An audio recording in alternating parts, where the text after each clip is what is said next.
practice or what?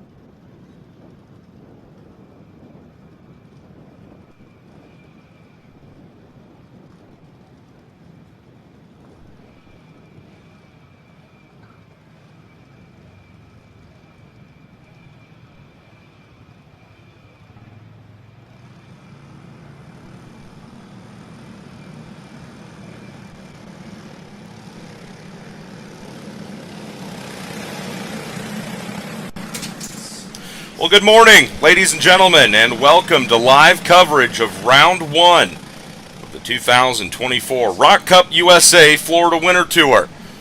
We are here on a pretty solid Saturday morning. Fought a little bit of weather, some wind, and some light showers yesterday afternoon for qualifying and heat race Round 1 action, but it is Saturday. The sun is trying to peek out just over the Homestead-Miami Speedway on the outside of the track here at the AMR Homestead-Miami Motorplex, but as you can see live on your screen right now, we have karts on track and we are getting ready to go heat racing here on Saturday morning. Just wrapped up morning warm-up. Every class got 5 minutes on track to knock the rust off and find out exactly what they had as they get ready to roll in to rounds 2 and 3 of heat race action here on Saturday morning and into Saturday afternoon, which will see a second or really a third round of heat races. One was completed yesterday, and then pre-final action. The heat races here in the Florida Winter Tour are not progressive.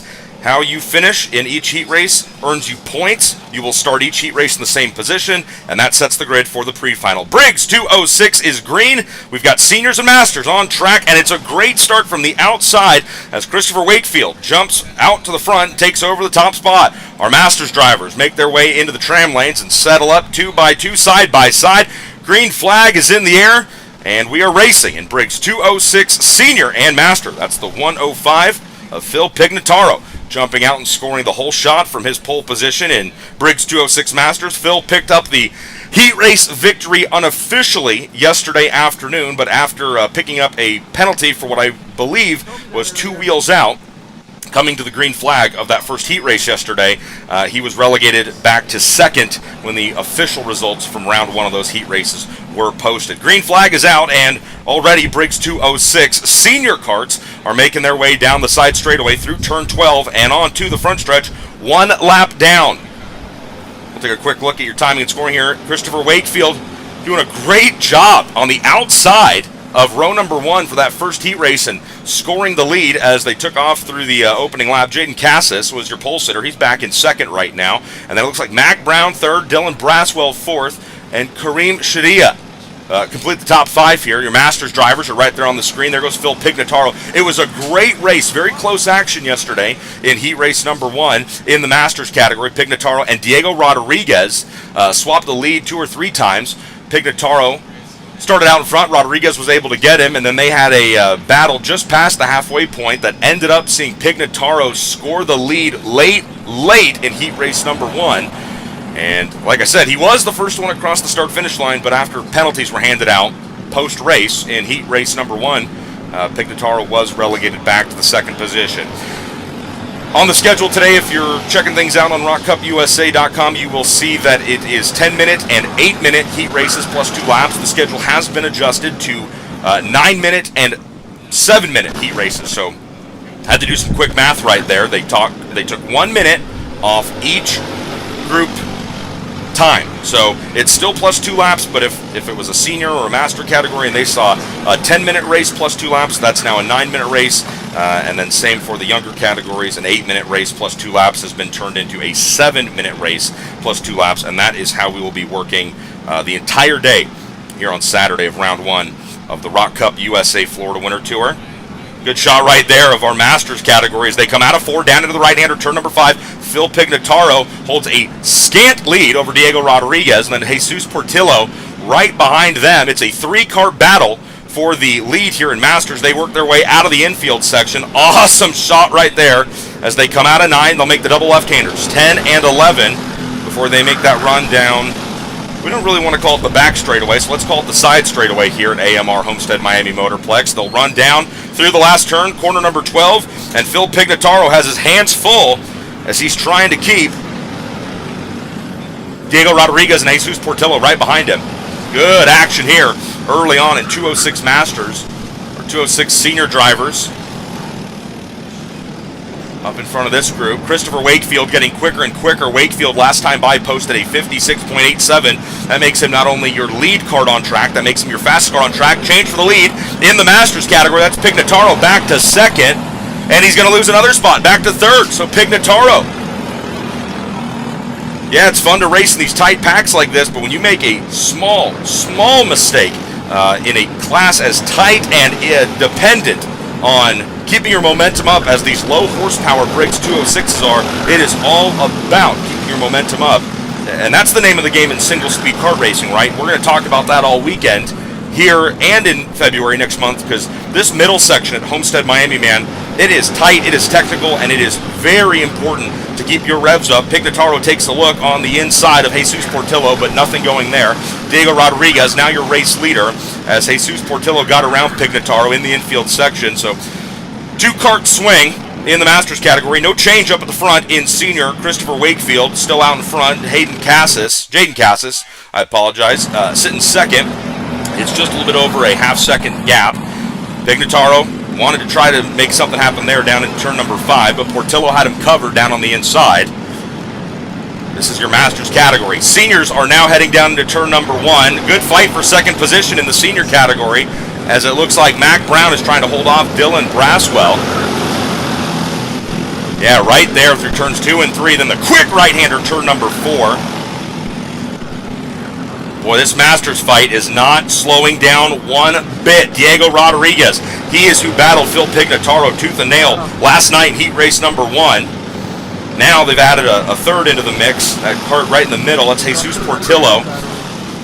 106 right there in the middle. This is 206 Masters racing. Only time today you're going to see multi-class racing. 206 Seniors and 206 Masters sharing the track together. Same cart, same engine package, same everything, just a little bit heavier. And the drivers are just I don't want to say older. Oh man, Pignataro tried to make something happen again right there in 5. But the drivers, we don't want to call them older here in Masters. They're just more seasoned. And that's who you're going to watch right now in the Masters category. The Senior drivers, a little bit younger, a little bit less seasoned. Maybe that's how we'll put it. And the motor package, the chassis, everything is the same in these two classes. It's really just weight and age of the drivers is the difference on track here between 206 Master and 206 Senior. Again, talked about these 10-minute races have been shortened down to 9 minutes. Really handy piece of information for these drivers, as there is a clock on the front straightaway right at the start-finish line, and in very big, bold lettering, it says time to go, and the clock counting down. When they get to that, when that hits 0, then they will be shown the 2 to go by our chief starter, a man they call Shaggy, and then the race is on after that. So these are timed races. Portillo getting a little defensive down into 5. Pignataro, he knows how things work at this point. And what's so impressive about this battle in Masters is Pignataro takes a look to the inside for the lead. He tries to go after the 126. He looks high, he looks low, but nothing going there, not yet. Diego Rodriguez, he's thinking to himself, man, I thought you were busy trying to fend off Pignataro. And that's the thing. This is so impressive because Pignataro is giving Jesus Portillo all this pressure, but Portillo is not only defending very well, but he's staying right on the back bumper of your race leader, Diego Rodriguez. They are as close as you can get, first, second, and third, down the front straightaway through 2, now out of 3 and into 4. This is the battle for 206 Masters, heat race number 2. We promise we're not shafting the Senior guys. It's just right now it's a little bit calmer up in the Senior category. Christopher Wakefield jumped out to the early race lead from his second starting position. Pignataro is looking everywhere he can to try to make something happen.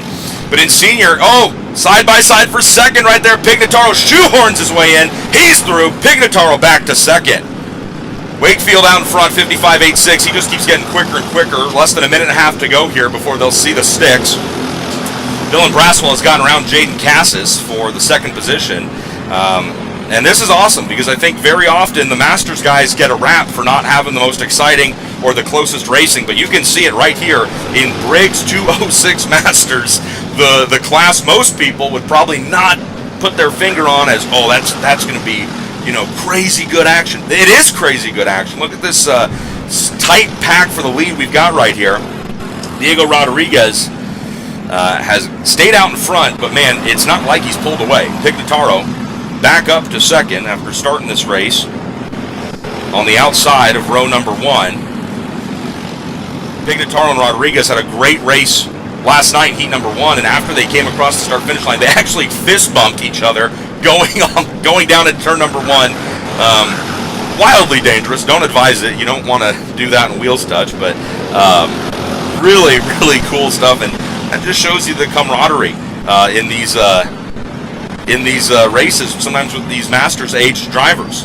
Coming down here to see probably 2 to go next time by, as the clock is about to strike 0. Pignataro right in the tire tracks of 206 Masters leader Diego Rodriguez, out of 1 through 2.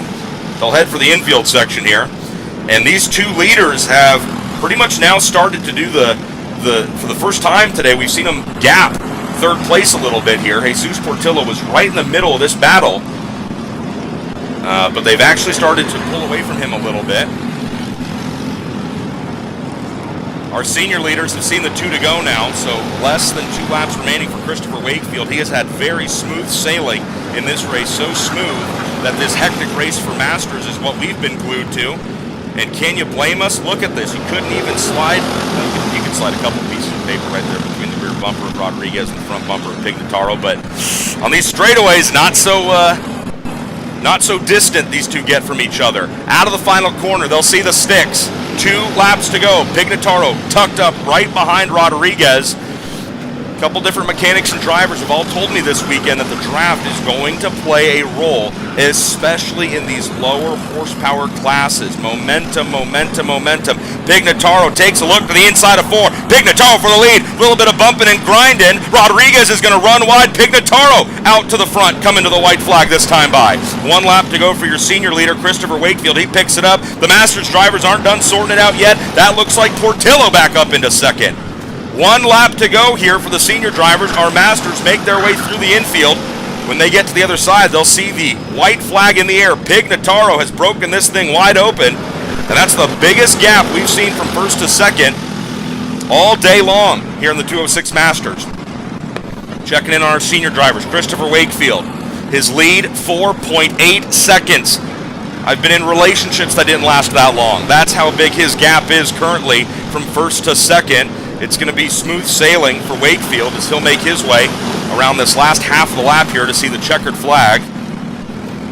But we stay with our 206 Masters drivers. Wakefield down the side straightaway, out of 11 through 12, checkered flag in the air. Here we go. And heat race action. Number 1 here in 206 Senior goes to Wakefield. Second place, Dylan Braswell. Jaden Cassis never let him get too far away. Mac Brown finishes 4th, and Bassett is going to complete the top 5 here. But 206 Masters. Is there anything left to see here in this one? Pignataro kind of blew it wide open a lap and a half ago when he finally took over the race lead. For the first time in nearly this whole race, Pignataro takes one last look over his left shoulder. Down into turn number 12. Checkered flag is out. And Phil Pignataro scores the heat race victory in 206 Masters. Well, if that's how 206 is going to go, I guess it's going to be a pretty good day here once we get into our ROK Cup and our VLR classes here. That was good stuff right there. Phil Pignataro is your winner in 206 Masters. Christopher Wakefield gets the job done in 206 Senior. Well, we got going there and kicked things off so quick that didn't have a chance to introduce myself. Folks, we're happy to have you tuned in live here on ROK Cup USA YouTube. My name is Tony Laporta, and I used to announce the Florida Winter Tour back in a world that did not have TikTok. Very, very long time ago. I know that's hard to imagine for some of you, but it wasn't quite when they were making the carts move with their feet. They had engine power back then, but it wasn't much more recent than that. I'm excited to be back here. Mike Burrell and Robbie Poupart and Chuck Yoder and the whole staff here at ROK Cup USA is doing really cool stuff.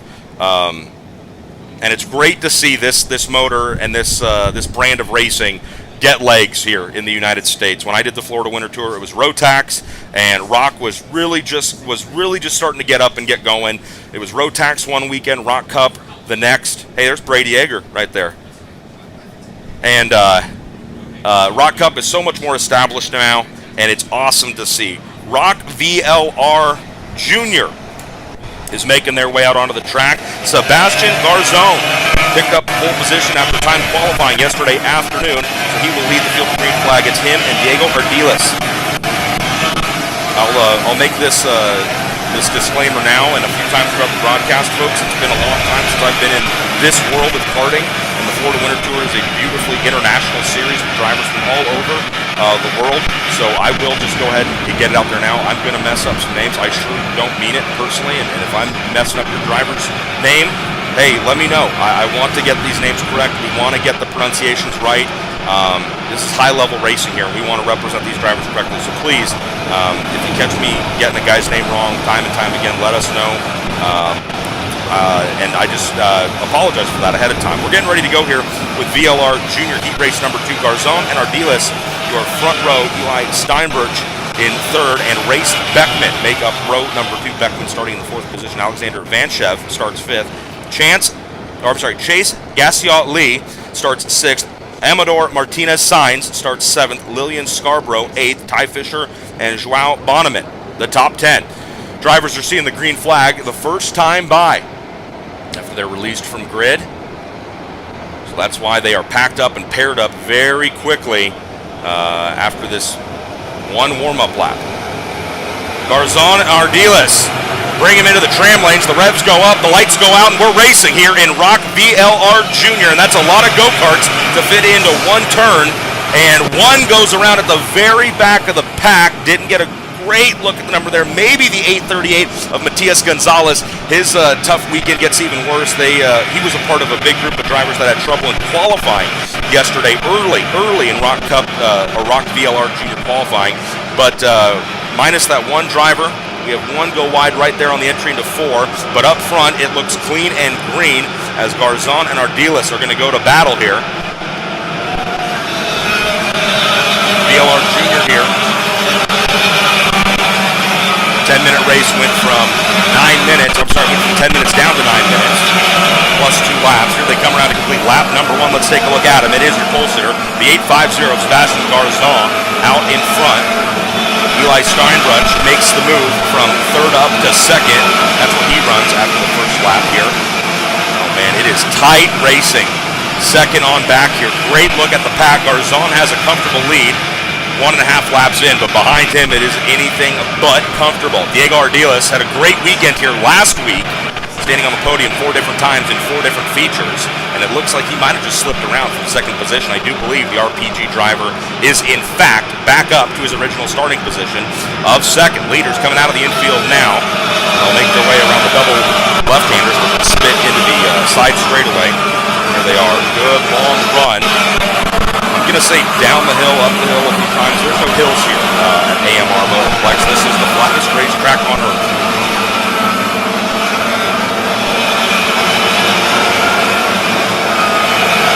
Lap number 2, you're watching this hornet's nest of 2nd, 3rd, 4th, and 5th, but a little bit farther back in the 7th position, Lillian Scarborough just laid down the race's fastest lap. I know what you're thinking, Tony, it's early. We're only working, lap number 2, lap number 3 here, but a 50.51 for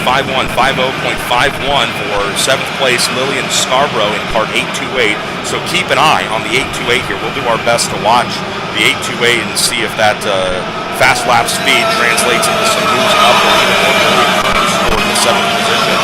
Shot there as leaders come out of the infield. Garzon trying to get out front, stay out front. That's the name of the game here in these heat races. They are not progressive here at ROK Cup USA Florida Winter Tour. Battle for maybe what's that going to be 3rd position going on right there. That should be Steinbruch and Vanchev going at it. Heat races, it's all about earning points. If you win your heat race, you earn 0 points. 2nd place gets 2 points. 3rd place gets 3. 4th place gets 4. You can do the math from there. It's all about being low point man at the end of these heat races. Think about it like golf, okay? You want to have the least amount of points. One driver off down here at the end of the front straightaway. Getting attention from the safety workers back into the cart. Possibly the 838 of Matias Gonzalez. No, it's the 826. 826.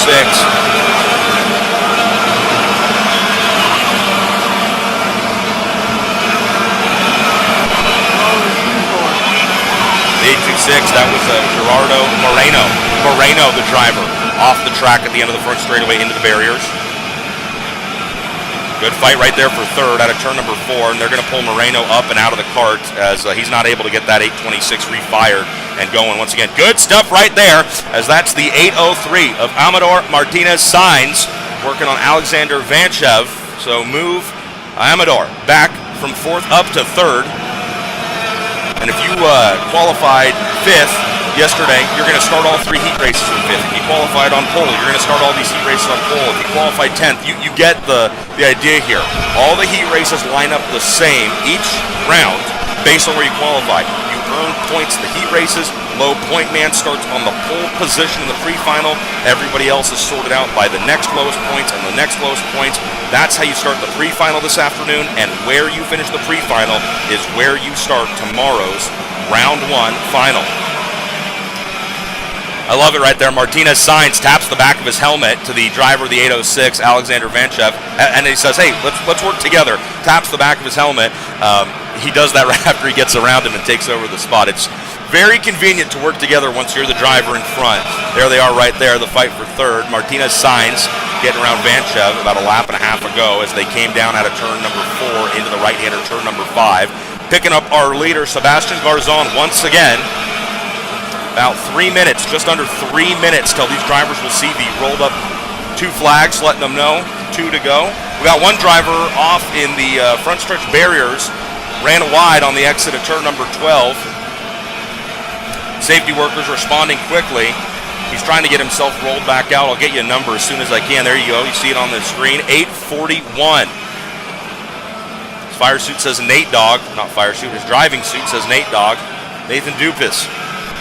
Didn't see if it was contact that put him in the barriers, but I can tell you that he has a severely bent rear axle. 841.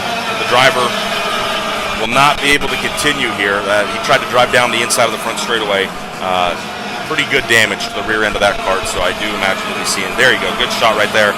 You imagine that wouldn't be very comfortable. You think he'd be pulling over here before too long and wanting to hop out of that thing, but ride it till the wheels fall off, as they say.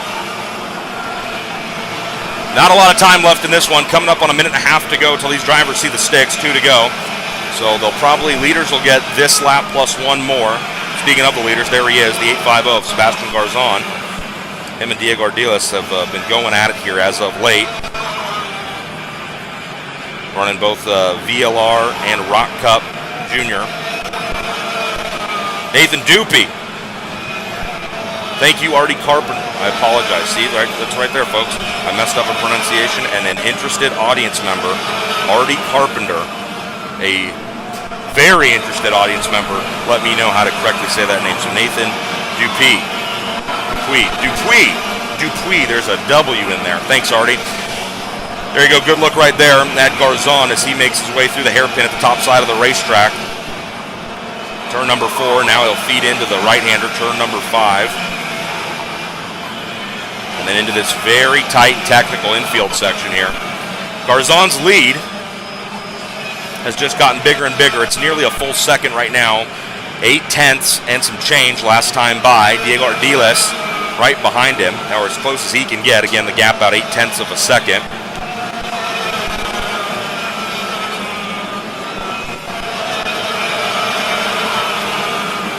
See if Garzon's been able to open up the lead at all a little bit. No, he has not, because Ardiles goes purple. Ardiles, now your quickest cart on the track. Diego Ardiles from RPG, 48.40. It might be a little too late here, as there's not a lot of time left in this race, but the lead did shrink nearly 2 full tenths of a second. So Ardiles goes 48.40 compared to Garzon's 48.55 that last time by. So there they are right there. Ardiles kind of shoveling coal here late in the second heat race, trying to catch back up to the driver of the 850. Then it's a country mile on back to third place Vanchev, Steinbruck, and Scarborough. Lillian Scarborough talked about it earlier. In 7th position on lap number 2, was already laying down flying laps and has worked from 7th up to 5th. There you go. You see the leaders pick up the 2 to go signal here in heat race number 2 for ROK VLR Junior. And the lead pretty much stayed even that last time by. Ardiles was not able to reel in Garzon, but Garzon was not really able to grow that lead by very much. It stays right at 0.7 of a second. And they'll see the white flag when they get back down out of turn number 12 here. 1 lap to go. Garzon brings him out of the infield section. Ardiles trying to do whatever he can, but knows that he needs to keep those tires underneath him as we've got another round of heat racing and pre-finals still to go today. Leaders out of the infield, down the side straightaway and onto the front straightaway. White flag in the air, 1 to go here. Garzon, what's the gap look like here? It stayed at 0.7 of a second. He's able to put a little bit of breathing room between him and Diego Ardiles. Good lap right there because it grows to, again, nearly 0.9 of a second. So Garzon, we're going to keep an eye on him as he tries to work his way around and pick up this final lap here in VLR Junior, heat race number 2.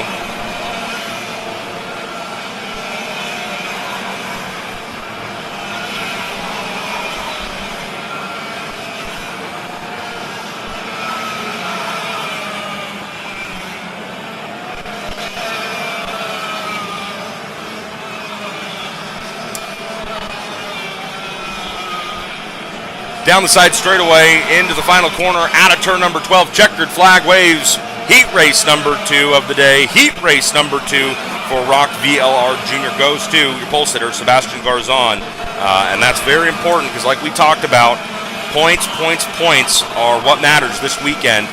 And we're not even talking about championship points yet. We're talking about how you do in your heat races so you can have a good starting spot for the pre-final later on this afternoon. Garzon, your winner. Ardiles comes home second. Vanchev third. Steinbruch fourth. Scarborough, great work there for the driver of the 828 up to fifth. Alexander Gonzalez sixth. Amador Martinez Sainz seventh. Race Beckman, Ty Fisher, and Chase Gassia Lee, your top 10.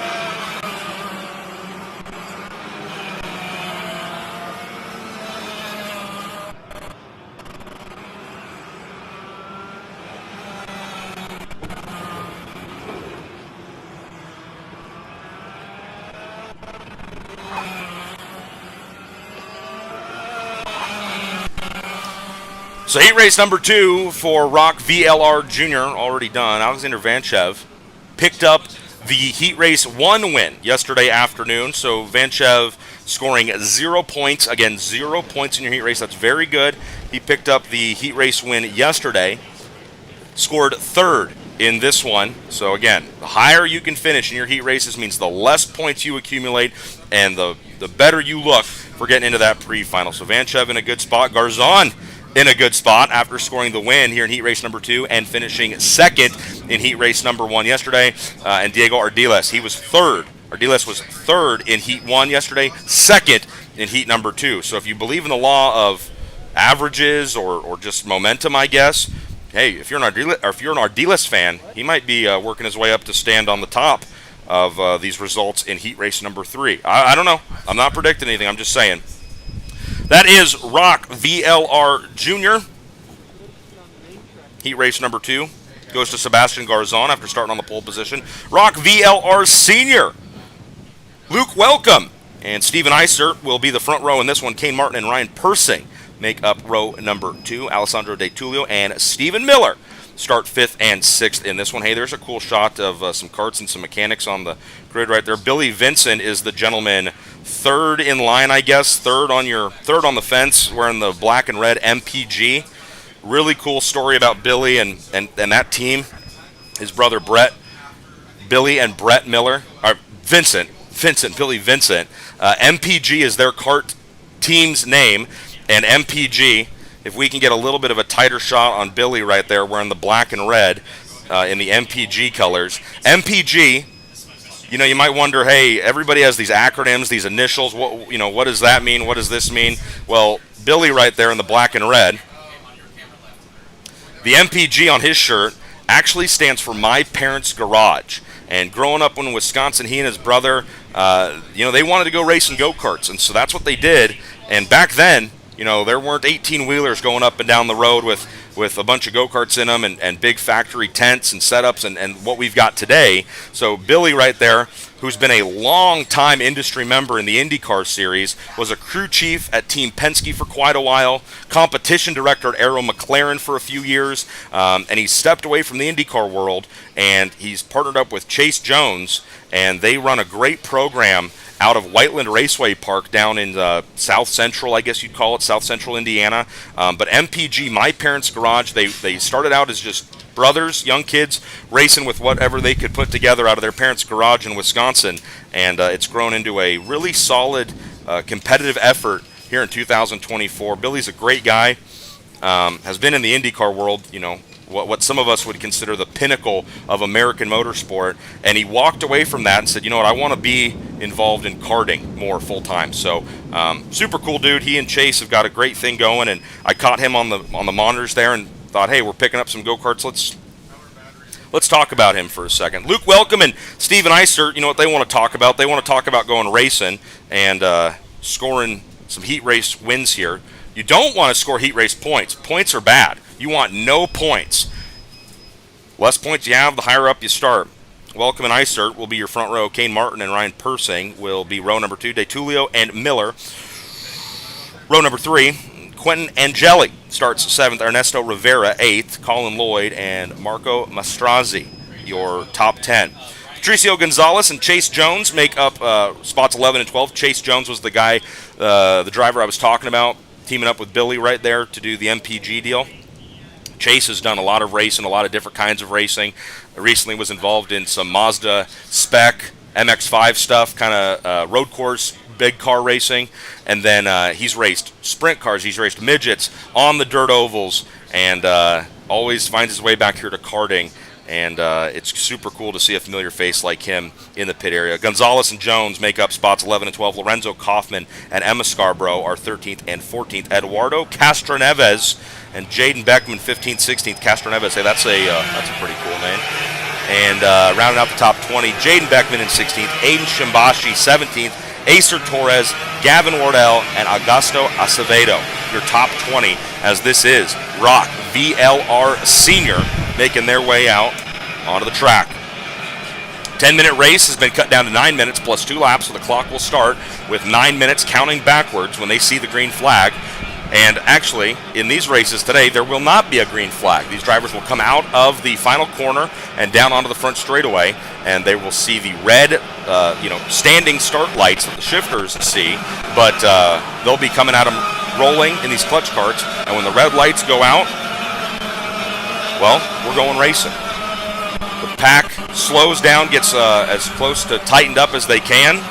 Luke Welcome and Steven Eisert are going to be your front row when they pair up into the tram lanes here side by side. 9 minutes plus 2 laps. Heat race number 2 for ROK VLR Senior. Chuck Yoder, the bravest man you'll ever meet, stands right in the middle of the eye of the storm, puts them into the tram lane side by side, and this is a good-looking pack.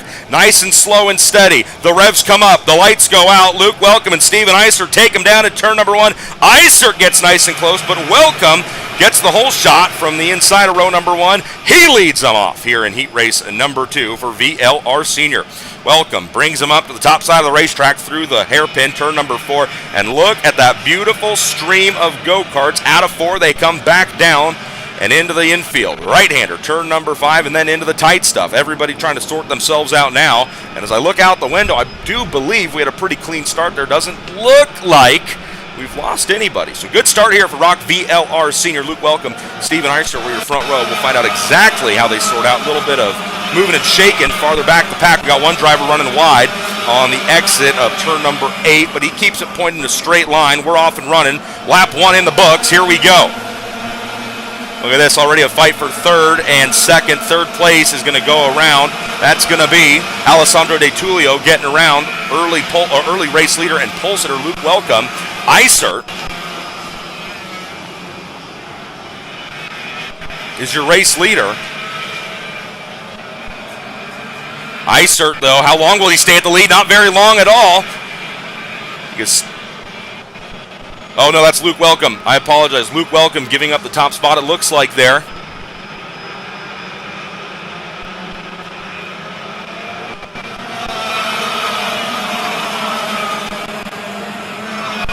Leaders come down the side straightaway here out of turn number 12. We'll complete lap number 2. Let's take a look at them here as they come by. The 974 of Welcome slipped all the way back to third.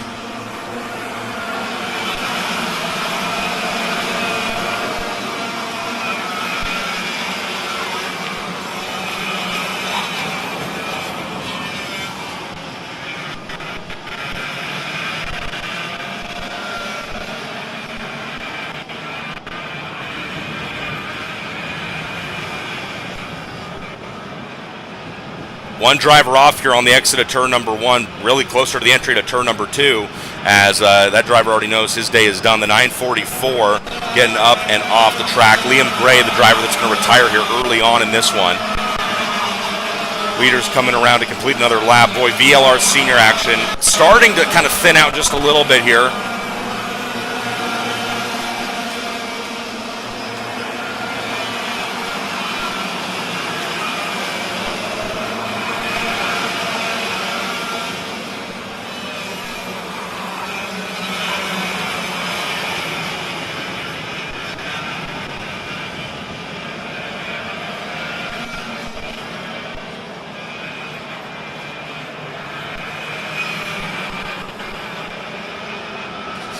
All right, well, I apologize, folks. I've been going off of a timing monitor, at least on my end, that has been a little wonky here. So we're going to just go ahead and call it off the glass here and talk to you about the numbers we see on track. So if you're watching on ROK Cup USA's YouTube right now, you might have noticed that already, but it looks like we might be having a slow update here on timing. The 920 is your race leader. That is Alessandro De Tullio. And the 974 of Luke Welcome scored in second right now.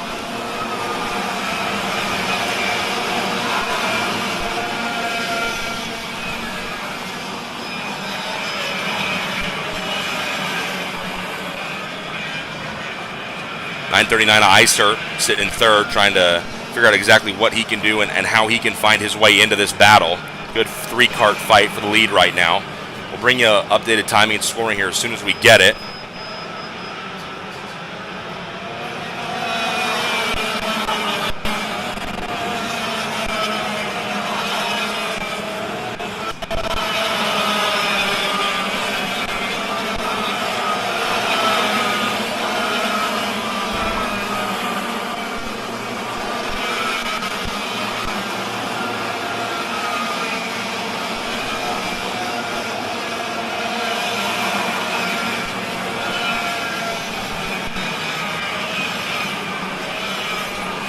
So there we go, timing back up and running here as Luke Welcome makes a look to the inside in turn number 5. Perfect timing right there. Welcome now gets back out in front. De Tullio doing everything he can to keep the momentum wound up. The 939 of Steven Iser staying right back there in the third position. And look now, because we got a couple guys rolling in here. Kane Martin in fourth, Stephen Miller in fifth. A three-cart battle for the race lead here is going to turn into a five-cart pack as they come down the side straightaway. 3 minutes to go here before they'll see the sticks. And look at this. The Nash boys have come to play. Fourth and fifth out of the Nash tent here in VLR Senior. And it's Stephen Miller, one of those two Nash drivers, who goes purple that time by. Quickest cart on the track, a 48.52. Battle for the lead, a little bit of bumping and grinding as that's going to be a change for the lead. Let's see here.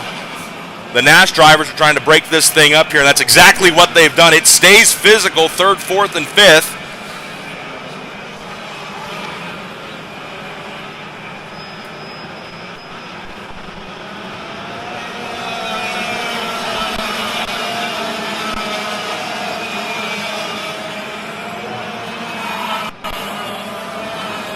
So the 920 of De Tullio getting a little physical out there.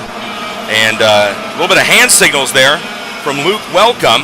Not sure exactly what he's trying to communicate. Probably trying to tell something either to his mechanics. I can't imagine he's trying to communicate with race officials on the track right now, but probably not happy with the contact that resulted in the lead change here. Kane Martin, your Nash driver, up into third. There you see, bringing his teammate, Stephen Miller, along with him. And it's Steven Iser, who was part of that three-cart train for so long at the first part of this race, now back to fifth.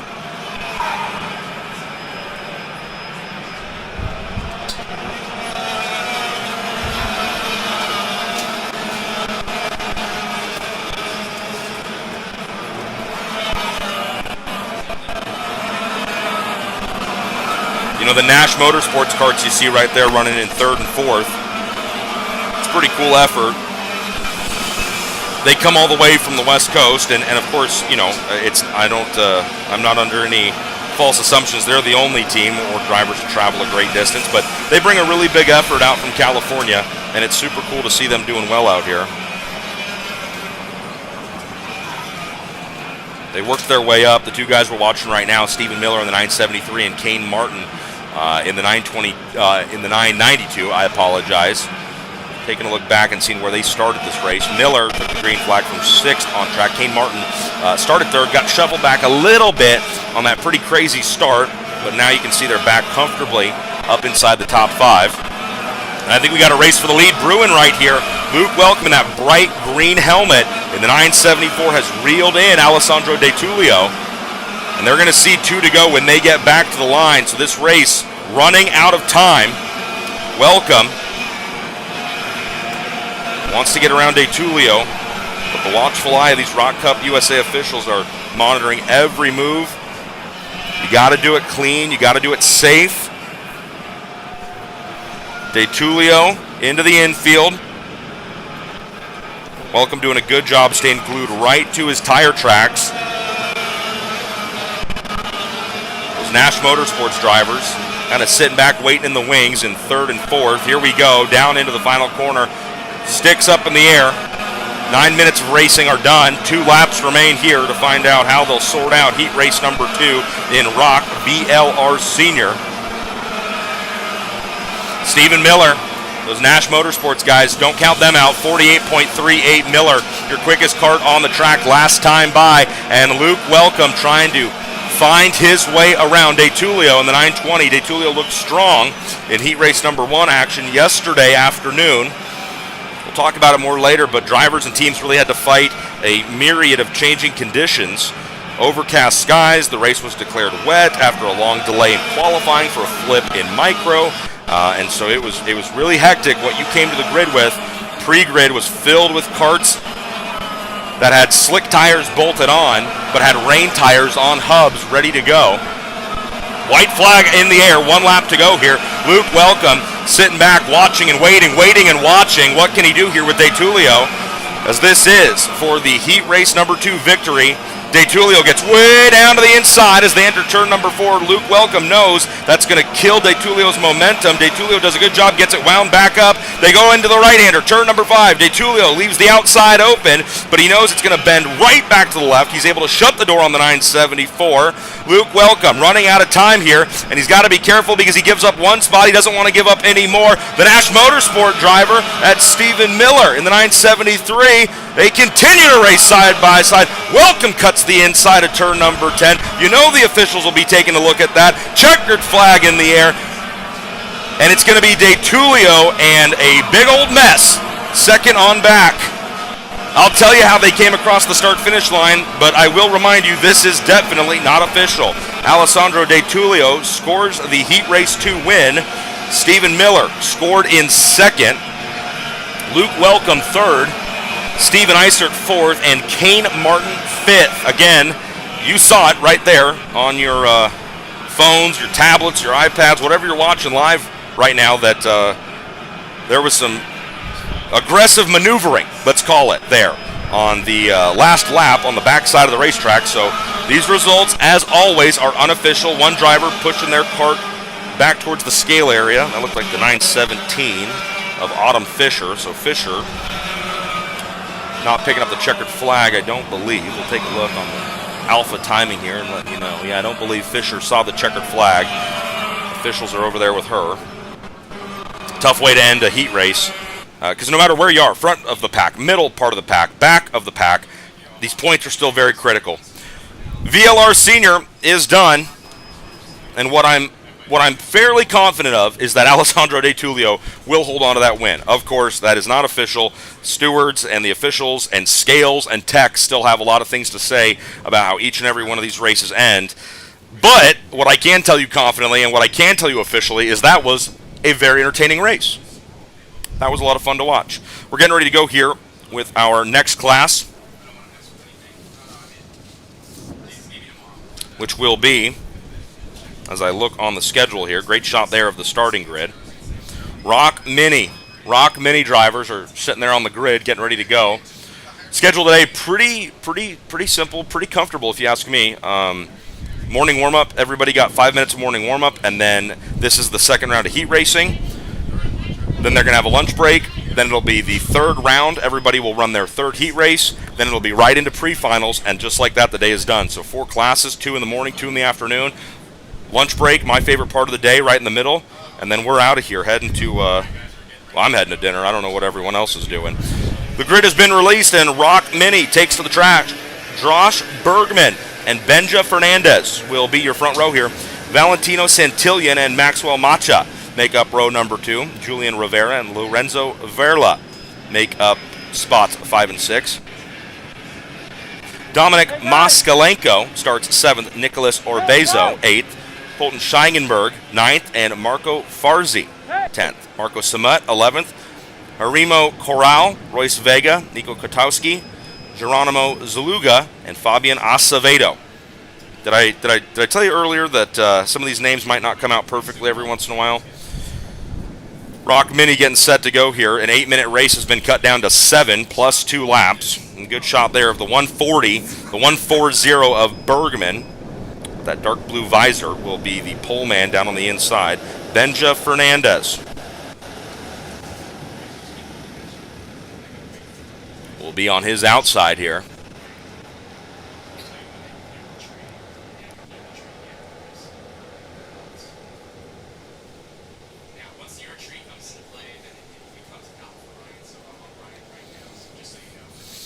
These drivers ran their first heat race yesterday afternoon. Valentino Santillan picked up the victory. Benja Fernandez ran second. And that's a good-looking grid of go-karts, folks. We want them packed up, paired up, nice and slow as they make their way into the tram lanes. Chuck Yoder is going to line them up and put them in nice and slow, side by side. 8 minutes cut down to 7 plus 2 laps. Bergman on the inside, Fernandez on the outside. Lights go out and we're racing. Great start for your pole sitter, Bergman. Not a great start for your off-pole starter, Benja Fernandez. He lost 2, maybe 3 positions on the start right there. We'll see where he shakes out when they come around to complete this opening lap here. But we are off and running. Here was ROK Mini, heat race number 2. Great start there for Josh Bergman, and Bergman needs it because he ran 3rd in heat race number 1 yesterday. The 111 of Valentino Santillan. You can see him. Looks like he's already up to 2nd in this one. That's exactly where he is. Santillan started this heat race where he's going to start the next one, where he started the first one, because these heat races are not progressive. 3rd place is where Santillan started out.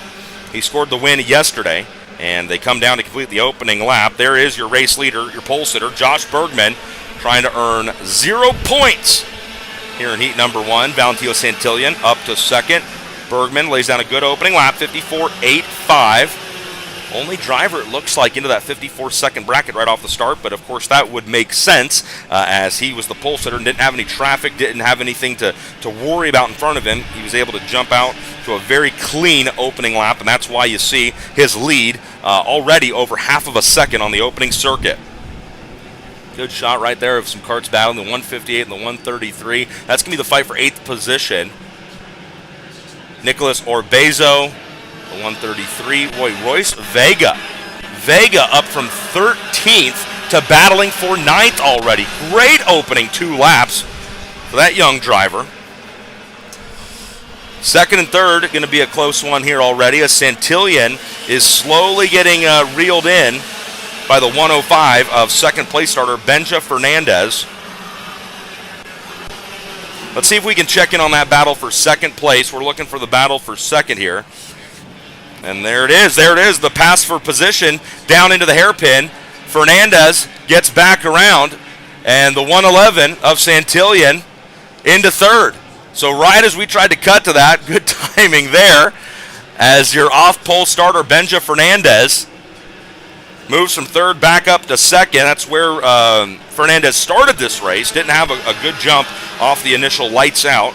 Trying to remember, it's not a green flag here today. It's a lights out, even for these clutch carts with their rolling starts.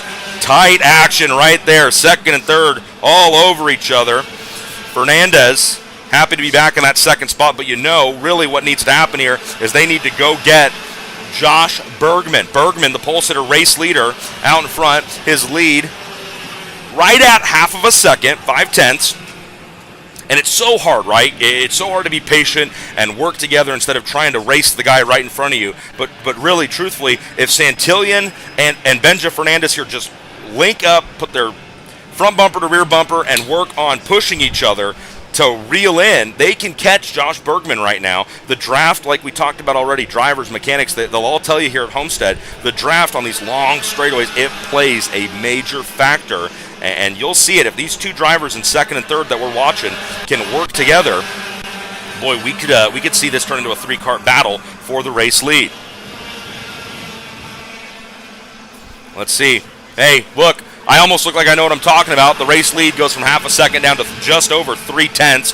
Good fight here as they come down the infield section. Oh, these drivers, these are our leaders working back out at turn number 4, the hairpin at the top side. Now they'll come into the infield section.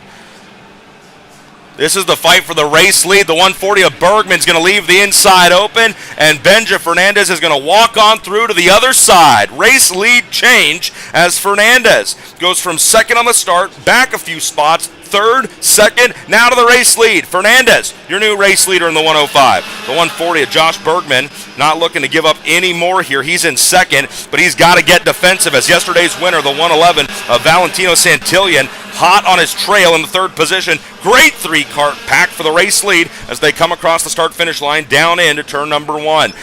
Less than a minute and a half to go here in this one. These 7-minute races, man, they just click on by. As we watch the race for the lead here in ROK Mini.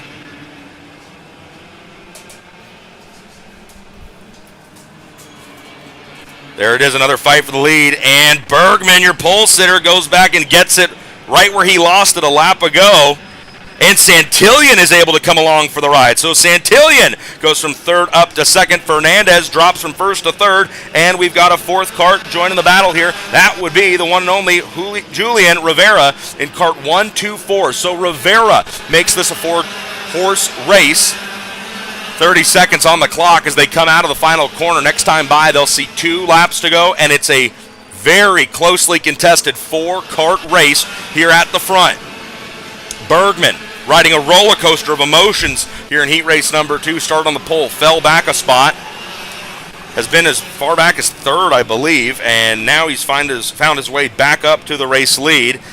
But boy, it is not over. He has Santillan right behind him, and we know Santillan has pace. We know Santillan can pass karts. Santillan starts all 3 of these heat races from the third position. He won yesterday. Fernandez gets back around Santillan in the double right-hander in the infield. So Fernandez back up to second. Santillan to his original starting spot in third. Out of 10 through 11 down the side straightaway.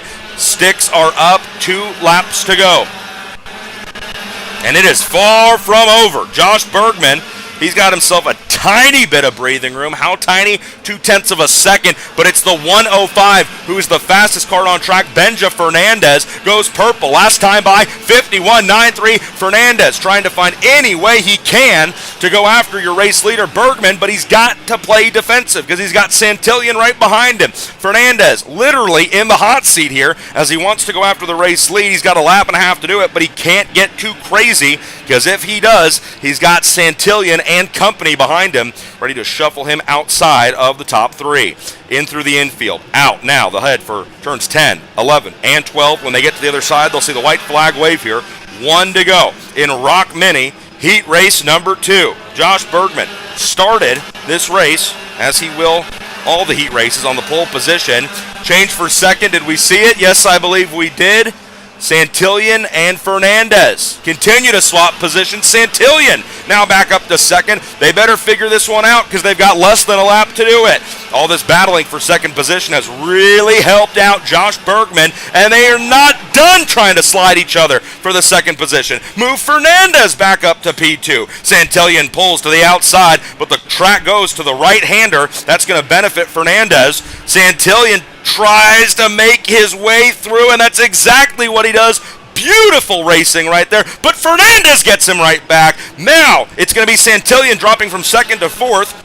as the 124 of Julian Rivera cracks the top 3 for the first time today. Out of 11, down the side straightaway, into 12. Checkered flag's going to wave as these 3 try to sort it all out. The heat race number 2 victory goes to Bergman. Second place is going to go to Valentino Santillan. And the 124 of Julian Rivera goes from 5th to 3rd, plus 2 on the heat, to stand on the podium if we had podiums, but we don't because it's a heat race. So why do you bring it up, Tony? I don't know. I'm just saying. If there was a podium, he'd be on it. Good racing there in the Zanella ROK Mini Winter Tour Heat Race number 2. Wow.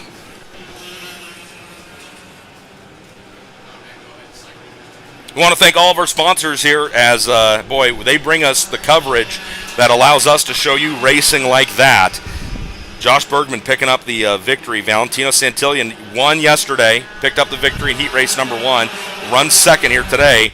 That's good for his point total going into the pre-final. That heat race was brought to you by the Zanella Group, and we sure are grateful for them because that was a really, really good race.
So here we go with VTM, ROK Shifter Masters, making their way out onto the track. And this was one of the most entertaining heat races to watch yesterday, mostly for the fact that the first kind of band of rain showers, it's tough to even call them showers, to be honest with you, but the first real kind of precipitation we had yesterday hit right in the last, 2 laps of this ROK Shifter heat race number 1.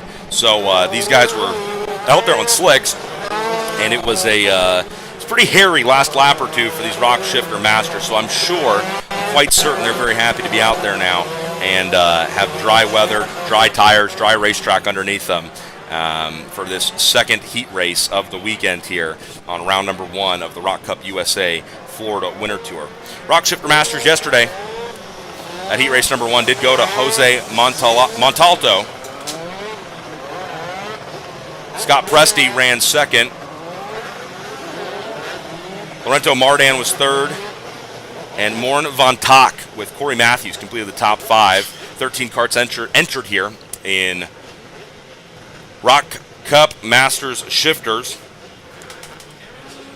VTM bringing you this group here. The red flag goes up. Back of the grid looks good. So our chief starter points to the lights. When the 3 red lights go out, we go racing here. This is ROK Shifter Master Heat Race number 2. Jose Montalto, your pole sitter here, trying to get away. Something coming off one cart a little bit farther back in the pack and hitting the front straightaway. But the lights go out, everybody gets away cleanly, and we're off and running here.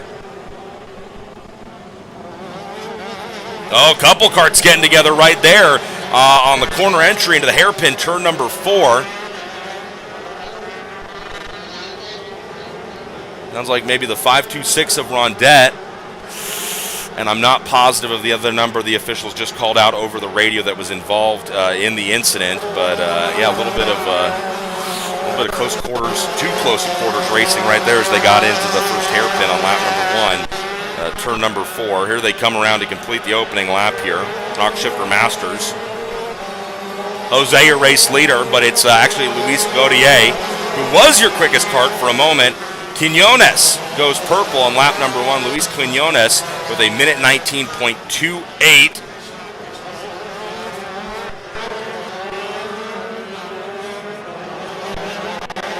Picking up a good fight right here.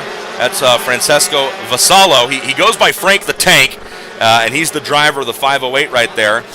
One trouble, that's the 521. That was the other driver that was involved in that fight for what was the 5th position. That's Luis Quinones. He was the quickest driver after lap number 1, so the driver of the 521, I didn't see it. I don't know if he missed a gear. I don't know if there was contact, but all of a sudden stumbled right there in the middle of the infield section, and that's about the worst place you could have a problem. So he's going to fall from the 5th position, a little bit farther back. Not terrible. He's going to lose 2, 3. No, he's going to lose a few more positions. He's all the way back to the 8th spot after running inside the top 5 on lap number 2. So we're going to work to find out exactly what happened to Quinones, because he was the quickest car on the track on their first lap of green flag racing. That honor now belongs to your race leader, Jose Montalto, the 47.31. Luis Gaudier is 1.3 seconds back. Gaudier in the 599. Mardan runs 3rd. Frank the Tank Vassallo runs 4th. And Corey Matthews, the 5th place driver. These ROK Shifter Masters, 1st, 2nd, 3rd, 4th, pretty even. It's the battle for 5th we're going to keep our eye on right now, because that's a good little 3, 4, 5 cart battle. 588 is Scott Presti. Montalto gets quicker and quicker. The race leader goes 47.23. We're going to pick up and find this battle a little bit farther back as they make their way into the infield here. That's the live look at the right-hander turn number 5 you're looking at. Should be seeing the 588. There we go. Good stuff right there. That's Scott Presti in the 588 and Francesco Vassallo in the 508. These are the drivers that are battling for 4th, 5th, 6th, and 7th right now. Ooh, a little bit of side check right there. The 508 of Frank the Tank, maybe showing people how he got the nickname, but Presti goes right back around on the inside. Good stuff here, 4th, 5th, and 6th. Oh, but Vassallo crosses him back over. Presti gets him back again through 1 and 2. Who says a fight for 5th position in Shifter Masters can't be entertaining? Not me. That's who. This is great stuff right here. So it looks like the 588 of Presti's finally kind of laid claim to this 5th position, and that's left the 508 of Vassallo in the clutches of guys like Nicholas Rondet, Corey Matthews. And has Quinones gathered himself back up? It looks like he has. Quinones was up as high as 5th. Now he's in the 8th position, a little bit farther back, just towards the end of this pack we're watching right now, this end of the end of this train of carts. 508. That's Vassallo. Him and Presti had themselves a good little show there a minute ago. One lap ago at this part of the racetrack. But when you have that close of side-by-side racing, sometimes you let guys get away from you, or you let other guys catch up to you, and that's exactly why this pack is the size that it is right now. Because Vassallo, once Presti sort of drove away there in 4th position, now you're looking at 5th, 6th, and 7th on your monitors. That white helmet is the 508 of Vassallo. Here they come at you down into left-hander turn number 10. No change at the front. Montalto, your leader, Gaudier, and Mardan all comfortably 1st, 2nd, and 3rd. Frank the Tank's got company in the form of Nicholas Rondet, and Frank the Tank knows it. He takes a dip down on the entry to turn number 1 to cover any attempt at that inside maneuver into the left-hand corner, turn number 1. And as a driver running in 2nd, at least to the driver that's doing that, Rondet has to feel good, because Rondet knows, hey, that guy's thinking about me. Vassallo knows I'm here, and he's altering his driving line to account for me. And one way or another, when you alter your driving line to, I don't want to say block, so I won't, but when you try to outmaneuver the guys behind you, that's going to affect your corner speed, and so will a bumper to the back of your go-kart. The 526 of Rondet says, pardon me, coming through, dinner reservations at 6. Rondet is going to move up to the 5th position now. Corey Matthews follows him along. Matthews goes from 7th to 6th, and it's Vassallo who's going to be on the backside of a 2-cart swing. I'm not sure if the bleeding is over yet.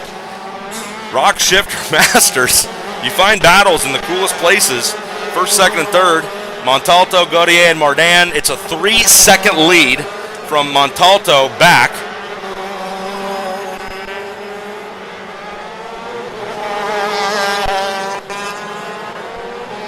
No change there as Gautier comes across the line aboard the 599 in second, and Mardan in third.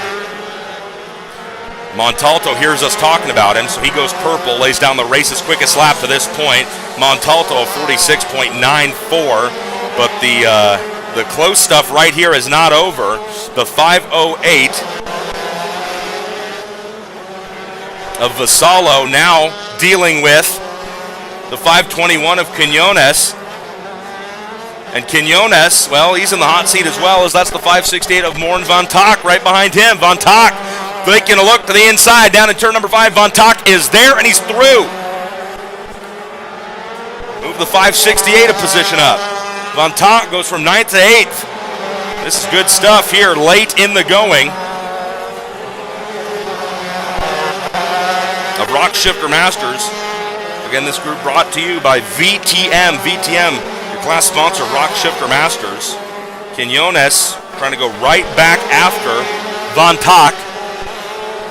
But Van Tak has some good speed here, and he's able to open up a little bit of a gap as he sits now pretty comfortably in the 8th position. Quinones just continues to backslide, unfortunately.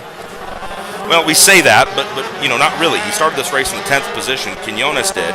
He was up as high as 5th at one point, and now he's in 9th. Oh, contact right there. The 568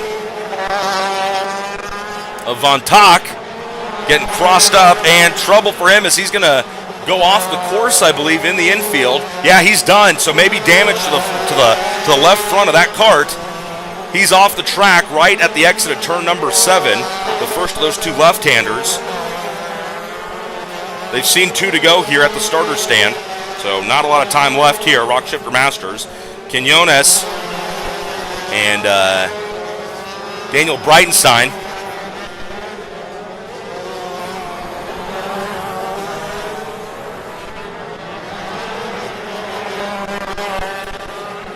Quinones, Frank the Tank, Breitenstein, all making their way into the infield here. Frank Vassallo in that 508 cart.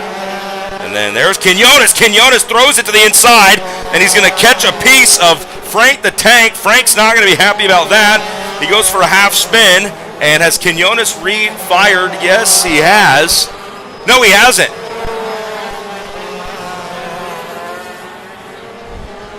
Trying to confirm if Quinones is going to be able to continue here or not. Boy, attrition striking late here in ROK Shifter Masters. The 580 of Montalto, that's who we join, as he's going to come down to see the checkered flag. Heat race number 2 in the VTM ROK Shifter Masters is going to go to the 580 of Jose Montalto. He started this race out in front on the pole position, and well, he stays there. That's exactly what you want to do. Checkered flag waves. Montalto's your winner. Gautier sees the checkered flag in second. Mardan, third, where he pretty much rode this entire race after starting in 4th. 5th was Presti. Scott Presti ends up 5th. He started this race in 2nd. Rondette, no, I apologize. Presti's 4th. Rondette 5th. And then Corey Matthews 6th. Breitenstein 7th after Vassallo and Quinones got together, and you know who was the beneficiary of that was a very friendly gentleman I got to meet yesterday, or Thursday, walking through the pits, Canadian Sebastian Choquette. Choquette comes home 9th. He had trouble in qualifying yesterday. Either his qualifying or his first heat race, I saw him loop it by himself over in the final corner, but for him to get a solid result here in this one, that's great to see, and Sergio Rodriguez completes the field in the 10th position.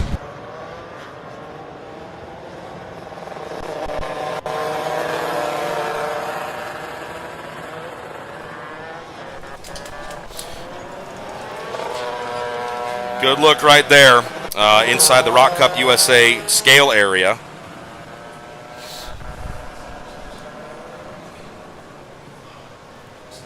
Jose Montalto comes to a stop, and he's going to wait for the officials to get most of these carts here at the scale area, and then they'll start to roll them across. Handing out the tech plates, I guess is what you'd call those just so drivers and mechanics know, hey, I need to report to tech after this race and after I scale.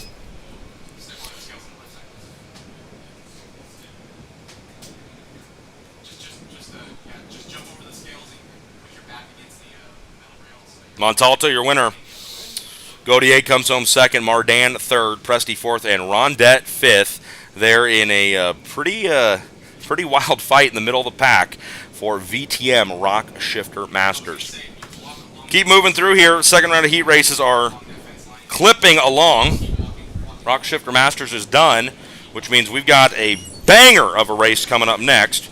That is the ROK GP Pro Senior category coming on up. RPG, Rawlison Performance Group, the presenting sponsor of our next race, as you get a good look here at the scale line of our VTM ROK Shifter Masters category. They'll be in the scale line here for a few moments. We got a few go-karts to pick up, and we're going to get things ready for our next race, which is taking to the track right now.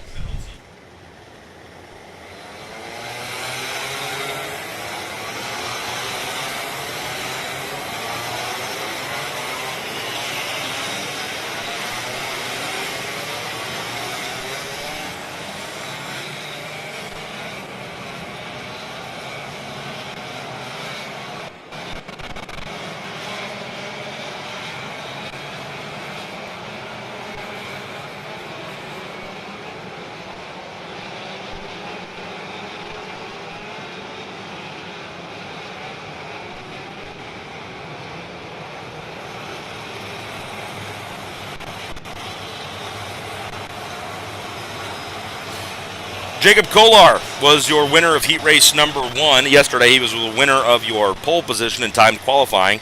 So that's where he'll start heat race number 2 here in RPG ROK Senior Pro. Jacob Kolar, your pole sitter, with Stephen Miller to his outside in row number 1. Harley Keeble and Diego Ramos make up row number 2. Ernesto Rivera and Blake Nash make up spots 5 and 6. Frankie Mossman, Santiago Fernandez, Joseph Looney, and Noah Jackson, the top 10, with Alessandro De Tullio just on the outside in 11th, trying to crack his way in here as soon as we get going. Green flag, well, the lights go out, the green flag waves, and close racing. Again, big field here in ROK GP Pro. Everybody able to get on through, and we're off and racing here. Jacob Kolar talked about it already. He was your pole winner in time qualifying yesterday, and then fought those changing track conditions with wet weather in the area. He picked up the heat race win pretty convincingly, 0.6 of a second over Harley Keeble, but Keeble didn't exactly make it easy. Keeble and Stephen Miller and Diego Ramos, they were all involved in a really good race in this category yesterday in what was an 8-minute plus 2-lap senior race yesterday afternoon. Kolar in the 3:46 out in front after getting the whole shot to start this second heat race. His lead, nice and solid, 1.2 seconds farther on back. Lots of drivers trying to get positions as easily as they can here when they're all tightly packed up and bunched up here at the start of these races. Into turn number 4. The tight hairpin at the top side of the racetrack. Stephen Miller in second in that 3:77. We've talked about him a little bit already today when we watched VLR Senior. The Nash driver looked very solid in VLR Senior, and it was a hectic last couple of laps that we watched in their second heat race earlier today. Kolar's lead last time by after the first lap was 1.2 seconds. Let's see what Miller's been able to do. Miller cuts into it, mostly because Miller's the quickest car on the track. The Nash Motorsports driver goes 48.04. Miller cuts the lead from 1.2 down to 0.9 of a second. So this fight for the lead, it's not the closest thing we've seen all day. Not yet, but I would go ahead and wager a good amount of money that if Stephen Miller keeps hitting his marks like this, and it's not like Kolar's a slouch. Kolar just laid down his best lap, or I'm sorry, yeah, Kolar just laid down his personal best lap of the race, but Stephen Miller did him just one better, a 48.04 to a 48.28. Third place, there you see Alessandro De Tullio. Talked about De Tullio, he was involved in the race yesterday as far as the battle for the lead. They were all involved in the race, of course they were, but he was involved in the battle. De Tullio ended up finishing 5th. Good to see him up inside 3rd position now, and that's even more impressive when you think about the fact that he started this race in 11th. DeTulio took the green flag for this race in 11th position, and now he finds himself in 3rd, and he finds himself the quickest go-kart on the track. DeTulio of 47.19. Kart 300, Frankie Mossman, and the 321 of Joseph Loney.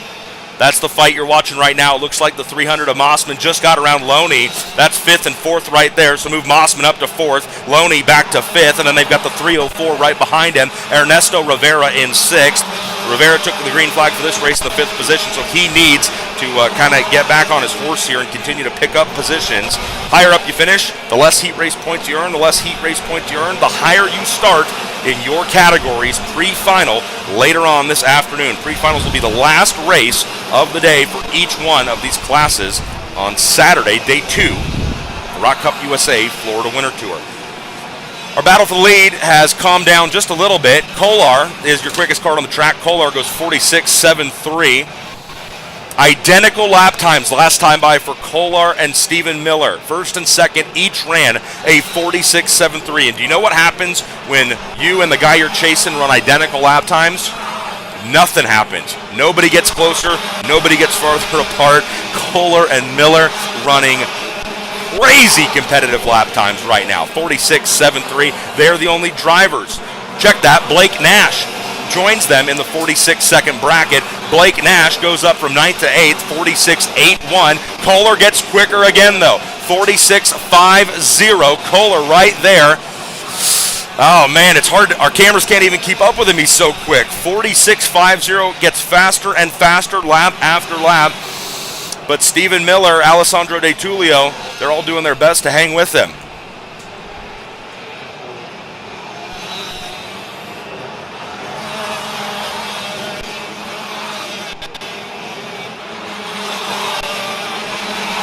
So Stephen Miller, again, he's going quicker and quicker himself, a 46.54.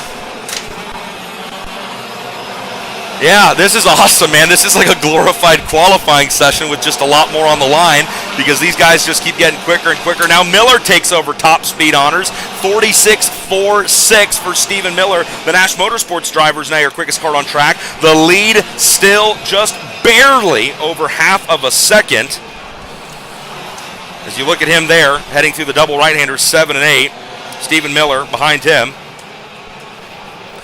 Kolar scored the Heat Race 1 victory yesterday. We talked about it, 0.6 of a second. His gap in the Heat Race victory yesterday is actually the same size as the gap he had at the line at the completion of this most recent lap over Stephen Miller. Let's see if Miller has been able to cut into that lead at all. No, because Kolar goes purple. He's the quickest kart on track. Kolar stretches the lead from 0.6 to nearly 0.9 of a second here in Heat Race number 2 for ROK GP Pro. 3 minutes to go here in this one before they see two laps remaining. These timed races, the seniors and everybody that had a 10-minute race, those were cut down by only 1 minute to a 9-minute race. They still have their plus 2 laps, and our micros and minis, their 8-minute races have been cut down also 1 minute to a 7-minute plus 2 lap race. Smooth sailing right there for the 346 of Jacob Kolar.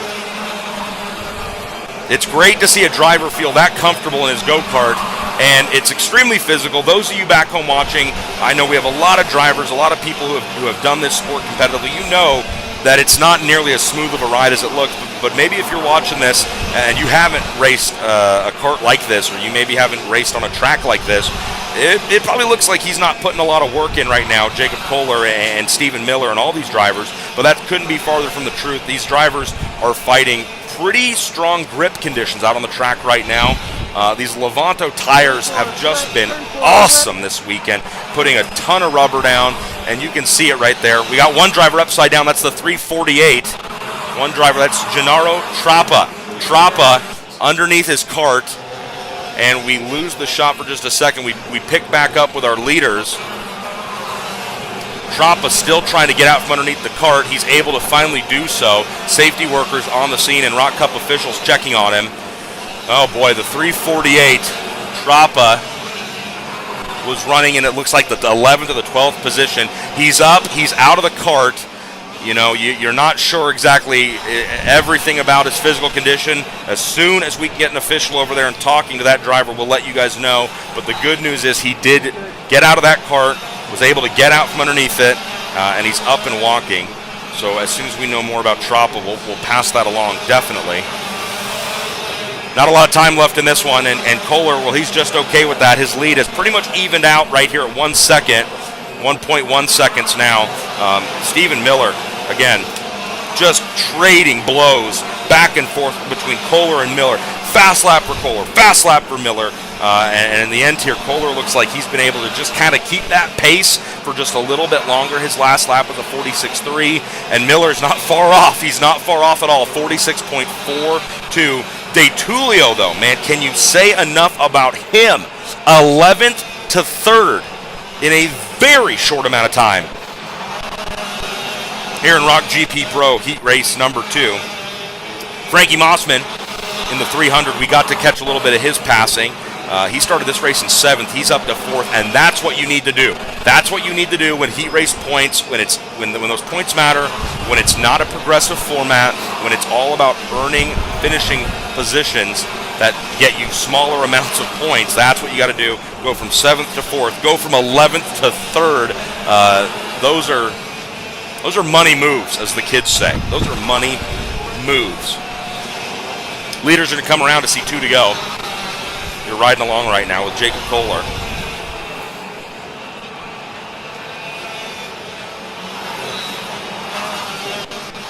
And again, if the driver in second place that we've been talking about sounds familiar, Stephen Miller, well, it should sound familiar. The National Motorsports driver runs second in this race right now.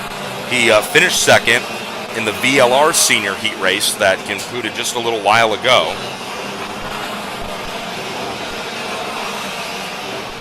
And Kohler has been perfect through the weekend to this point.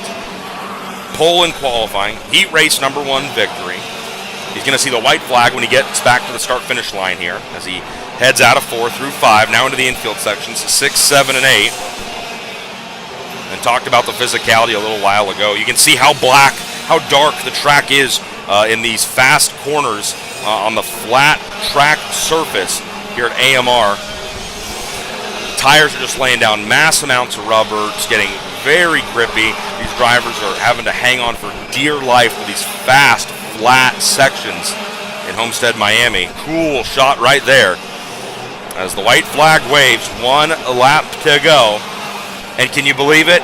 Kohler goes quicker again. Race's fastest lap gets laid down, coming to the white flag, 46.08. That's why his lead is over 2 full seconds. Not a lot left in this one here.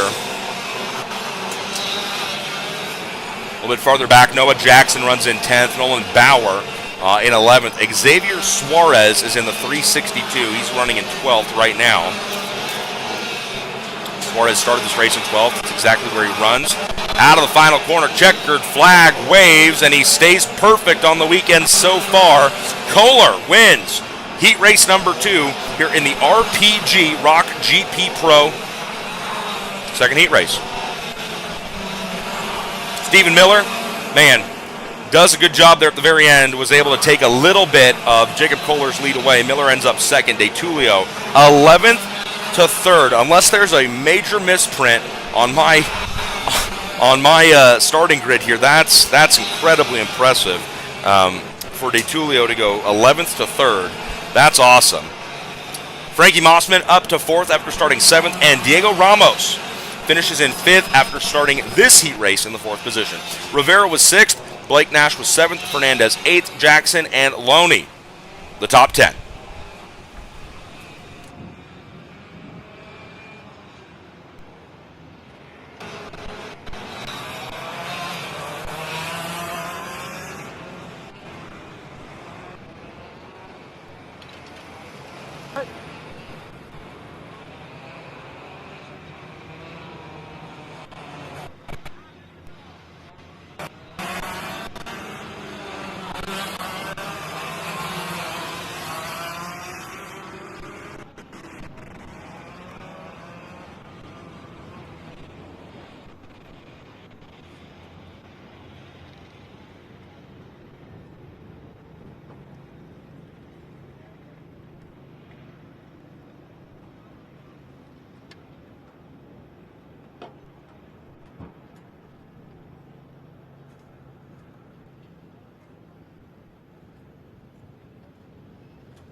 Getting ready to go with our next group here in round number 2 of heat races. This is live coverage of round number 1 of the 2024 ROK Cup USA Florida Winter Tour. Good look at the grid right there as the U-Race ROK Micro heat race number 2 gets ready to be released out onto the track. Zane Burgess and Bernardo Gubert are your front row. Matias Dominguez and Miguel Suarez make up row number 2. Santiago Orioli, if I remember correctly, Orioli, one of the MPG drivers that we were talking about when we saw Billy Vincent on the starting grid a little while ago. Orioli starts 5th. Camelia Canache, 6th. Nico Salazar, 7th. Brody Stoffel, 8th. Mauro Nario, 9th, and Jaden Francisco rounds out your top 10. Murillo Dominguez and Win Godschalk start 11th and 12th. Liam Nakwati starts 13th. Lawrence Pearman, 14th, and Cooper Lopez completes the top 15. Rafael Canis, Mateo Gomez, Anthony Donato, Brody McDonald, and Liam Francisco are your top 20. Kai Abelera starts 21st. Ix Garanondo, 22nd. Liani Schiavo, 23rd. Jack Kotowski, 24th. Zev Goldschalk, 25th. Thomas Dew, William Choquette, Franco Shivo, Roy Chang, Samuel Ware, and Leo Simone. Complete the 31 kart field. We've also got Luca Besserol and Bautista Bassi. As this is a big field of over 30 karts in ROK Micro. Again, thanks to U-Race for bringing us live coverage here of heat race number 2 for ROK Micro. 7 minutes plus 2 laps as they make their way into the tramlines. They'll wait to see the red lights go out, and the race is on here. Seeing if Zane Burgess can hold on to that top spot, and he does not. He's going to lose the position, and so will quite a few other drivers. Contact in the middle part of the pack causes other drivers to have to take evasive maneuvers, and a little bit of contact further on back from those evasive maneuvers results in drivers losing positions. We can see kart 29, kart number 3, a couple drivers involved. Boy, Jaden Francisco, one of the drivers in kart number 3. Jaden started this race in 10th position and is going to fall quite a ways back. Brody Stoffel was the driver of the 29. Gets caught up in that mess at the start over in turn number 1. So really a lot closer to the front of the pack than the middle and the back are the drivers that are involved in the dust-up off of the initial start here in heat race number 2 for our ROK Micro drivers. Across the start-finish line we go. Lap number 1 sees Matias Dominguez out in front, but not for very long. Dominguez is going to lose a position. I think that's Orioli trying to fend off challenges from both Dominguez and Miguel Suarez. Hot and heavy action here in ROK Micro. 3 wide for a moment down into turn number 4. The leaders get together. And that is, in fact, Santiago Orioli in the number 16 for MPG, who gets taken out while leading. Oh, a heartbreaker. That's the first real bad incident at the front of the field we've seen that takes leaders and front runners out of the race. That looked like the 88 of Dominguez and the 16 of Orioli. Literally, the front 2 karts get together, and they are already out of the contention for a win here at heat race number 2. Hate to see that for those young drivers, especially when it's this early in the race. Suarez inherits the race lead, but he'll have to deal with a challenge from Zane Burgess in the 55. Burgess started this race on the pole position. Leaders coming out of turn 3. They'll make the run up the short chute. Burgess back where he started this race in the lead position. So that means Suarez, who did get credit for leading that lap, gets bumped back to second position. Oh, these ROK Micro drivers, very close, very competitive racing. Their qualifying session was kind of put on its side yesterday when we had the red flag for an incident out on the track. It was a long red flag. Medical attention was needed. And so once we got the folks from medical back in their correct position to be able to provide services for later on in the race, qualifying session had been delayed quite some bit. Fighting farther back on for third as the battle for third enters in turn number 3 and 4 here. There's your leaders Zane Burgess and Miguel Suarez try to sort it out, but we're going to watch this fight for third here for a moment.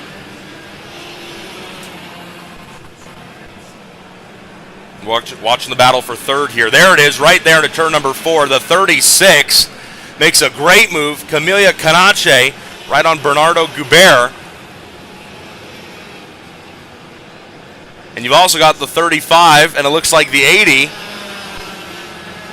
The 35 driven by Dominguez, Murillo Dominguez, and the 80 of Liam Nakawati. They are third, fourth, fifth, and sixth on the track right now. First and second make their way down the front straightaway into turn number 1. There we go, checking back in with third, fourth, fifth, and sixth here. Camelia Canache in the 36 sits third, kind of leading this train right here. Checking back in with your leaders.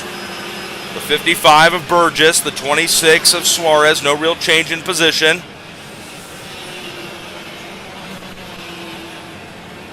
Oh boy.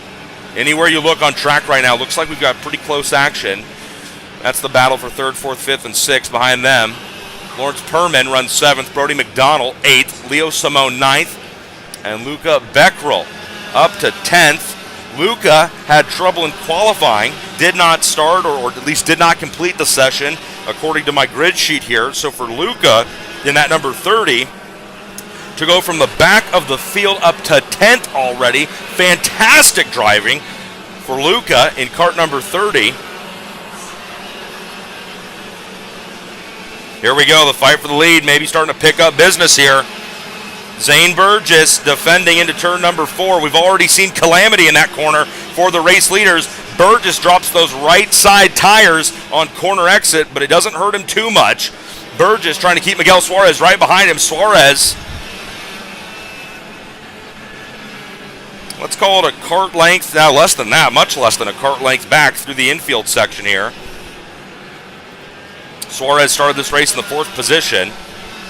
Runs 2nd right now. Minute and a half to go here when they get down to the start line.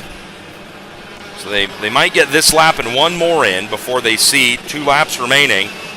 Very close stuff right here as Zane Burgess knows that he's got company, all right? You know Burgess is aware that he's got somebody right behind him. Now, does he know exactly who the driver is or the fact that it is the 26 of Miguel Suarez? I don't know. They're almost side by side, dead even there for a moment out of the hairpin, turn number 4.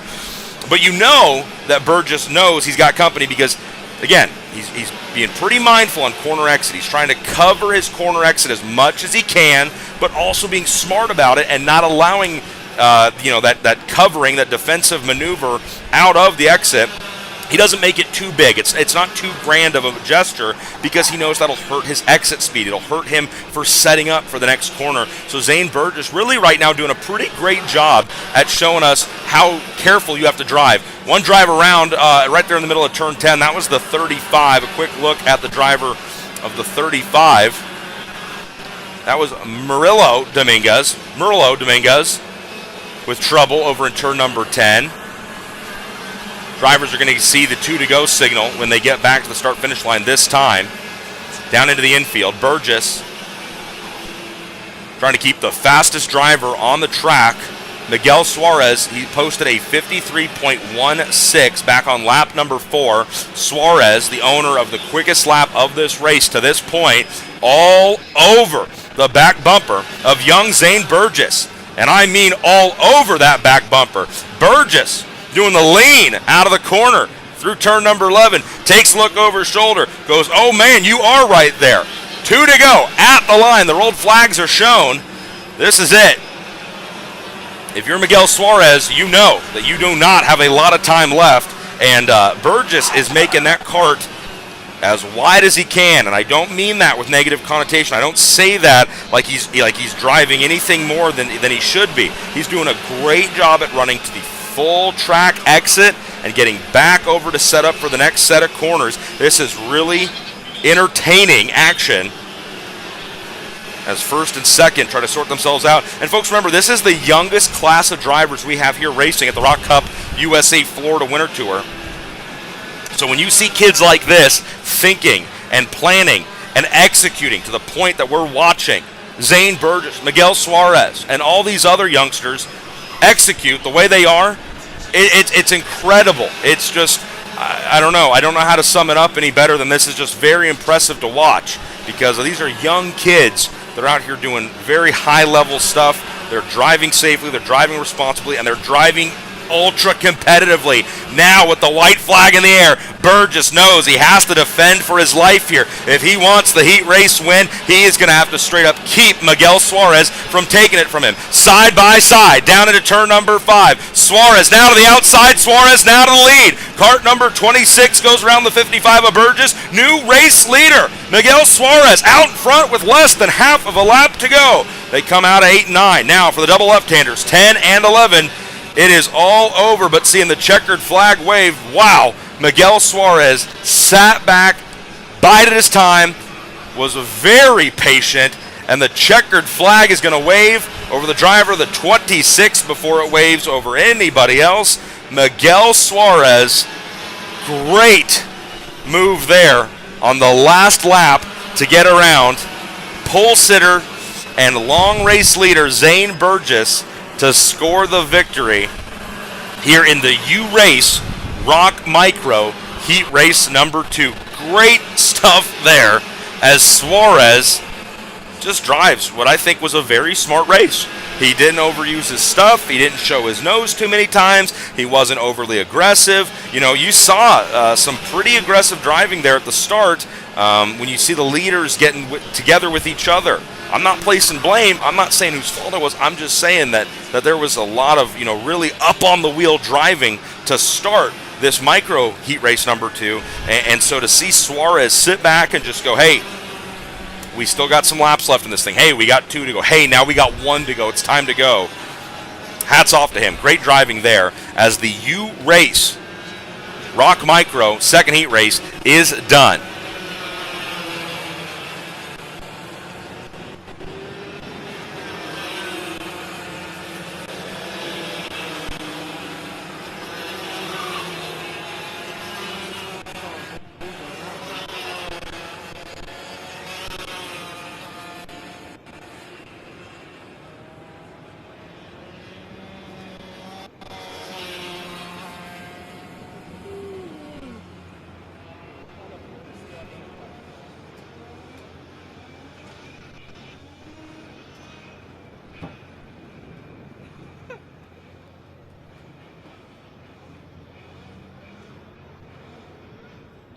When I canceled it, let's not get it. So good racing there in the U-Race ROK Micro. Miguel Suarez and Zane Burgess putting on a show. You got a couple drivers that got knocked out of that one early, just for a couple different reasons, and I can't wait for heat race number 3 to get here after lunch, because those drivers that were up near the front who had troubles in heat race number 2, the one you just saw, they're going to get another shot at it. I know I'm probably hitting the format here a little bit hard, but I just want folks to understand how this weekend works. It's not progressive. Other series have different formats, and ROK Cup USA is no different. Every series likes to do their things their own way, and personally, I'm a fan of good racing. So whatever fosters good racing and whatever makes good racing happen on track, I'm gonna be for. But personally, I don't see a problem with this non-progressive heat format. I like it.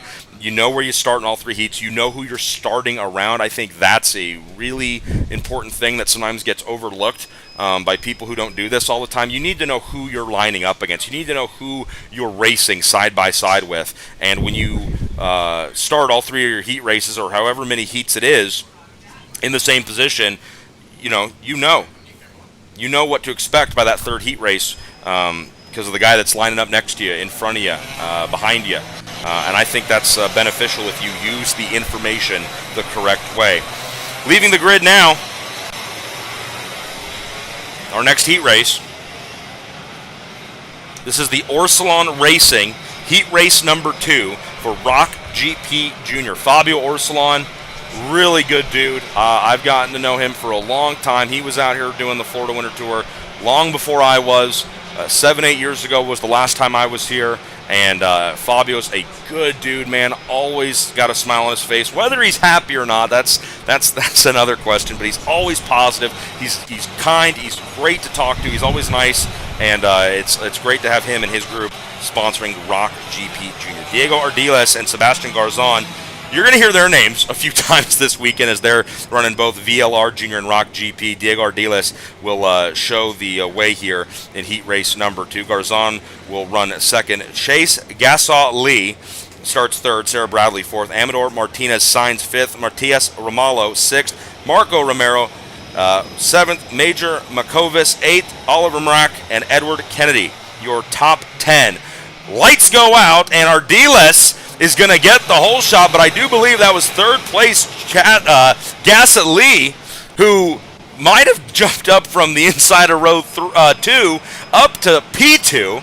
We'll confirm that here, but I do think it was Chase in the 211 who just got up on that wheel and went from the inside of row 2. Look at him all flying down into turn number 5 and able to keep it pointed in the right direction. Boy, big move right there for the 211 of Gassaw Lee.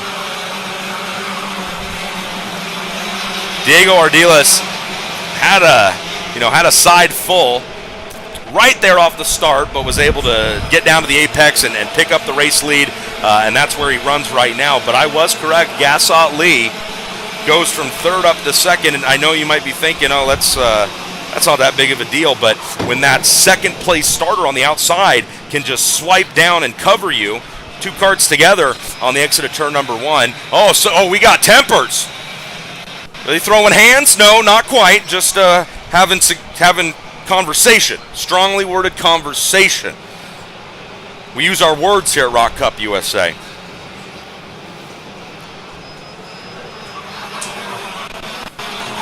Looks like possibly. Oh, another driver. This is. It looks like maybe over in the infield. 227. Luca Cariotti. No, that's down on the inside of turn number 1. So multi-cart situation over there in turn number 1. Want to get you all the information we can on that. But meanwhile, we'll check in here with Diego Ardiles.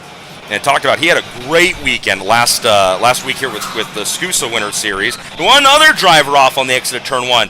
Did they put butter or something down on the track over there? 217. Dylan Lambert. Another lap and another driver off over there in turn number 1. A little slick. Maybe over there in the first 2 corners of the track. They wouldn't have put butter on the track. Sometimes when you miss a shot in basketball, you go, I should have had all that popcorn before I shot my shot. Well, that's why you use the butter excuse. They wouldn't put butter down on the racetrack. That's just silly, Tony. That's crazy. What are you talking about? Diego Ardiles out in front here. Sebastian Garzon started this race in second and got shuffled back because Gassaw Lee had such a good start. Now it looks like Garzon able to get back around. He is, in fact, so move Garzon up to second. And where I was going with that originally before we saw Garzon make that move was Garzon posts the quickest lap of the race. Garzon a 48.01. Good fight right here. Who we watching? The 209 of Amador Martinez signs, Sarah Bradley, and Oliver Mrak. That's going to be the fight for 4th, 5th, and 6th as Martinez signs has that 4th position. They make their way down the side straightaway out of 12, fly across the start-finish line, nearing the halfway point of this one already. These ROK GP Juniors, the ROK GP Seniors, these ROK motors, great power band right in the middle. You know, you'll sometimes hear drivers talk about, oh, you know, it's got great bottom end, or oh, really, it's only good at the top. But in these ROK motors, what I've heard from a lot of drivers and folks in the pit area is when you get into the middle of that power band, you get good power, you get great response, and you're able to do exactly what you need to do, which is get the power to those rear wheels and get moving down the track.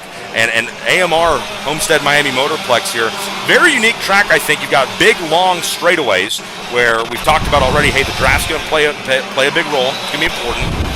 You got that really tight, really twisty, really technical infield section, but whether you're in the bottom part of your power band in the tight infield stuff, whether you're up top, one driver runs way wide on the exit of turn number 12, loses a few positions but keeps it going. We just saw that as he flew by the window right here. But here's the thing. My point is, no matter what, you need a strong middle part of your engine's power to be easily accessible to you.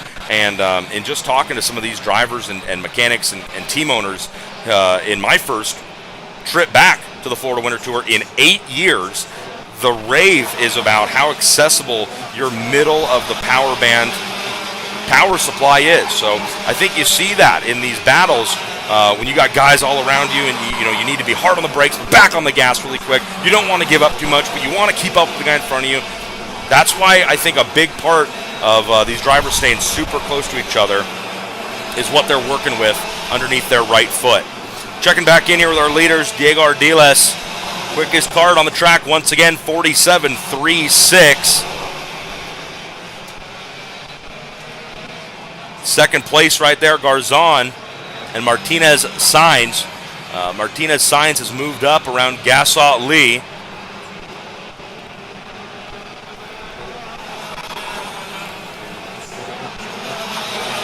Let's keep our eye here on that 209 of Amador Martinez Sainz, the 209, because been moving up, started this race in the 5th position. Scored in 3rd right now, and then behind Martinez Sainz, Gassaut Lee, who started 3rd and made that great move up to 2nd right off the initial start. Black flag being shown to the 222. Leonardo Cavalcanti picking up a black flag here for what? I couldn't begin to tell you. The 297 of Ardiles. Talked at pretty good length with his mechanic Brady Egger, part of the Egger dynasty, the Egger karting dynasty. If you're familiar, really with Pacific Northwest karting, but Brady, big part of RPG right now, and is tuning and mechanicking and wrenching on a lot of different drivers' karts. And Brady's on the 297 for Ardiles this weekend. As we've had a change for position, it looks like here in 2nd. Yes, we have. Martinez Sainz has gotten around Garzon, and Garzon is a little bit of my point that I was going to make here. In talking about Brady, Brady told me, oh, that was beautiful. You got to see how much inside lift the 209 had right there going into that right-hand corner. That was an awesome shot. You could see right through the underside of that go-kart. You could see that thing hike up and pick the inside tire up so well. That was an awesome shot. But where I'm going with it is Brady Egger, he broke it down for me. He said, hey, Ardiles and Garzon, man, they're going to be going head-to-head a lot this weekend, running both VLR Junior and ROK GP Junior. You're going to see these guys fight with each other a lot. Of course, he talked about other guys like Martinez Sainz, Sarah Bradley, Gassaut Lee. And it's just crazy, the parity that this kind of karting has got right now. Little bit of bumping and grinding right there as the 209 Martinez Sainz is going to lose a spot. Garzon got the position back. It wasn't without a little bit of, hey, how you doing, coming on through. And that right there has allowed 4th and 5th to catch back up here. The 258 of Sarah Bradley throws it down to the inside over in turn number 11. Bradley now up in the fight here. Bradley to 3rd position from 4th where they were previously running. Sarah Bradley up to 3rd. Bradley was also able to bring Gassaut Lee along with her. Martinez Sainz goes from 2nd to 3rd, now back to 5th. Things can change in a hurry in South Florida. Less than 1 minute to go here. And then we'll hit that 0 hour on the clock, meaning 2 laps remaining. The man they call Shaggy, our chief starter here, a product of Cutterbackville, New York's Oakland Valley Raceway Park. First, he's got a blue flag in the air because Ardiles, well, he's just picking him up and putting him down. Ardiles is going to quickly inherit lap traffic here. That blue flag lets drivers know, hey, you have faster traffic coming up behind you. You need to mind your business, run your line, and let that faster traffic do what they need to do. How about Sarah Bradley here up in 3rd? Started this race in the 4th position.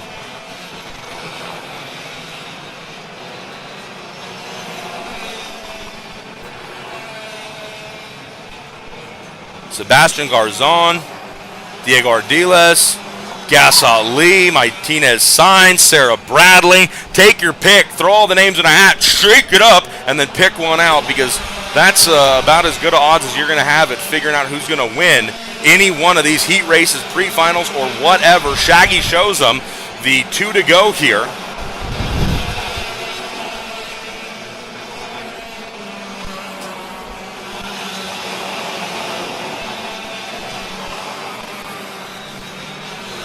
The 209 of Martinez and Sainz, or Martinez Sainz.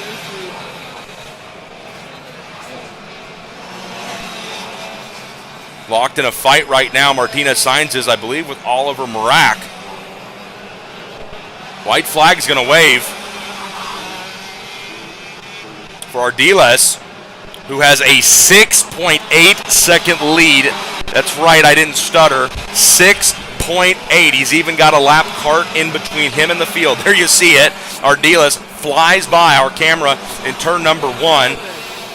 Sarah Bradley has gotten around Gasot Lee. Bradley into second, Gasot Lee third. And then it is, in fact, Martinez Sainz with Merak trying to figure out how they're going to finish up the top 5. Dupuis having a good rebound here. Nathan Dupuis is, after going off early in heat race number 2 earlier this morning in VLR Junior. Dupuis runs 6th. Renzo Barbai 7th. Edward Kennedy 8th. Checkered flag is going to wave here. ROK GP Junior heat race number 2 goes to Diego Ardiles from the pole. Got out front, stayed out front, and scored the win. Nice effort there for the driver of the 297. Sarah Bradley goes from 4th to 2nd after slipping a little bit farther back than that, and rebounds quite nicely. Bradley will pick up just 2 points here in the heat race, which is good. Less points is better. Low point driver will start on the pole of their respective classes pre-final. And that pre-final, how you finish there, that's how we're locking you into tomorrow's final races. The A main event. Each class will run theirs tomorrow morning or tomorrow afternoon. Ardiles, your winner. Sarah Bradley 2nd, Gasot Lee 3rd, Amador Martinez Sainz 4th, Merak 5th, and Dupuis completes the top 6. Renzo Barboy in 7th. Wow. Barboy started 14th and goes to 7th for Renzo. Great job there. Edward Kennedy 8th. 9th is the 242 of Major Makovisk. 9th, and Pierce Wade completes the top 10. Good stuff there in ROK GP Junior heat race number 2. Big thanks to Fabio Orsolon and his team for stepping up and sponsoring ROK GP Junior.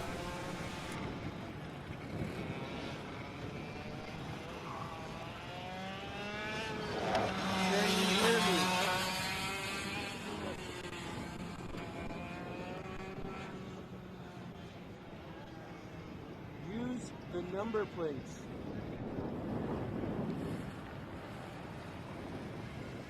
Please, if you can, yes.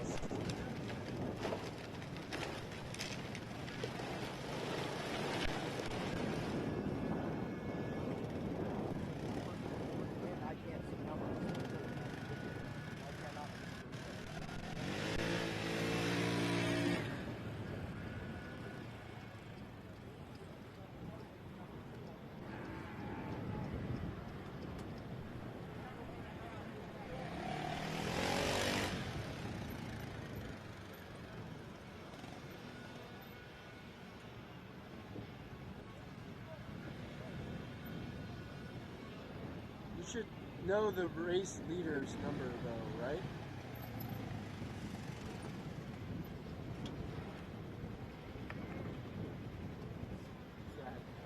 I can see them wave the flag, so I can try to give you guys a heads up.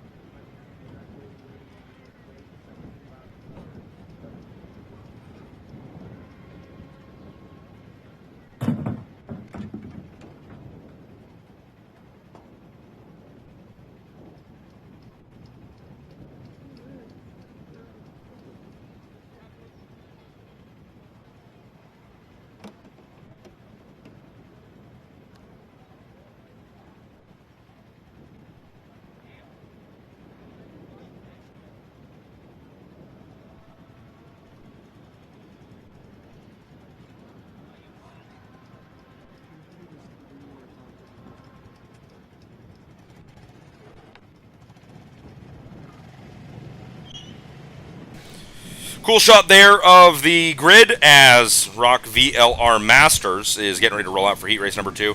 You can see so many people on the grid, and you know, my return to karting, unfortunately I don't know every face and every name, and I apologize for that. You might be seeing your favorite person on the grid right now and go, hey, I know that guy, Tony.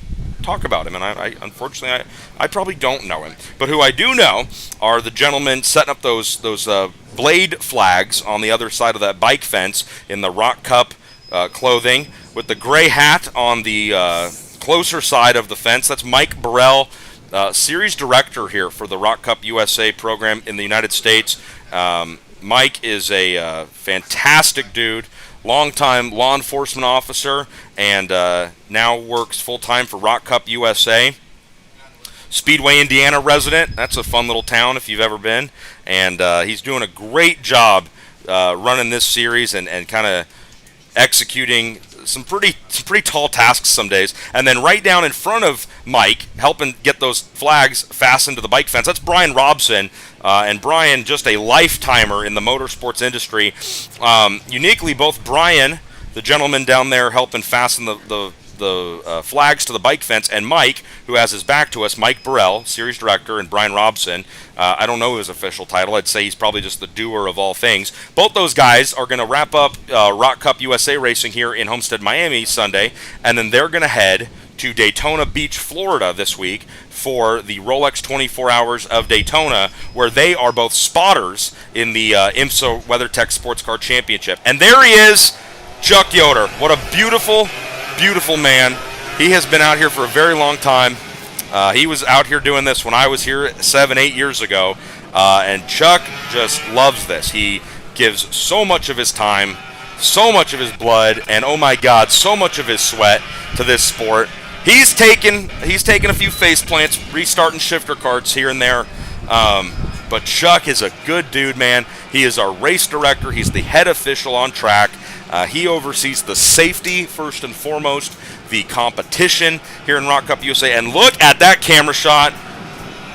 Man, he could make that his LinkedIn profile picture, he could make that his Tinder profile, whatever he wants, man. Yoder is killing it. He's a good dude. But I'm going to quit talking nice about him because he doesn't talk nice about me. He's our head race director. He's a super hard-working dude. ROK VLR Masters is coming to you. VLR Masters brought to you by Mosport.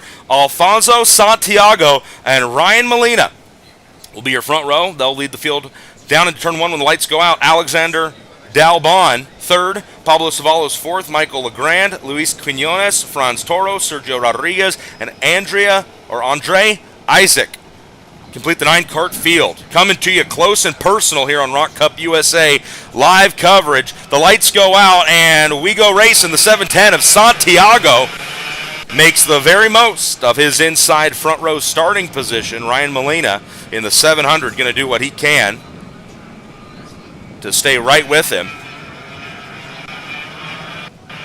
That's the turn 4 hairpin. They make their hard left-hander through there and then down the straightaway into the right-hander.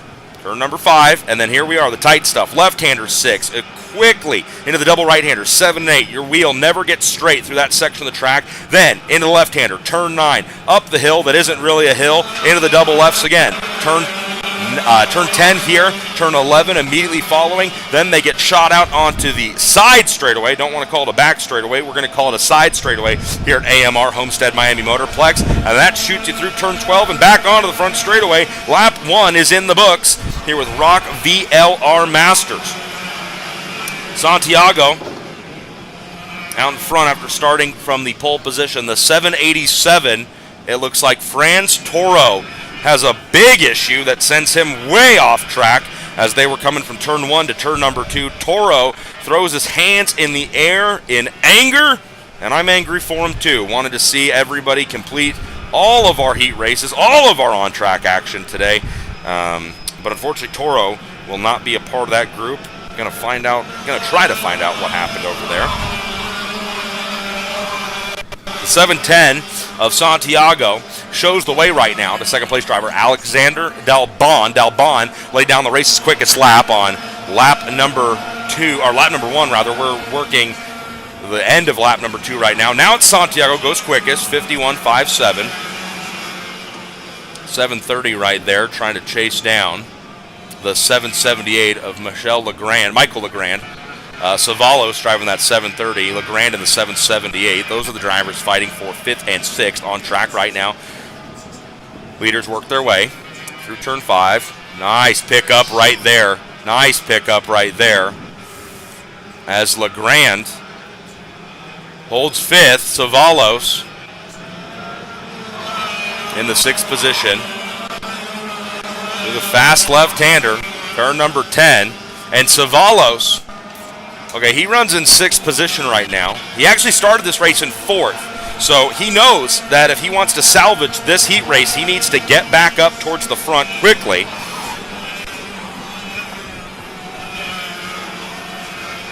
The 778 of Legrand. Legrand runs right where he picked up the green flag for this race. That would be the 5th position. Legrand and Savalos getting a little bit of breathing room now between the two of them. You're watching the fight for 5th and 6th on track.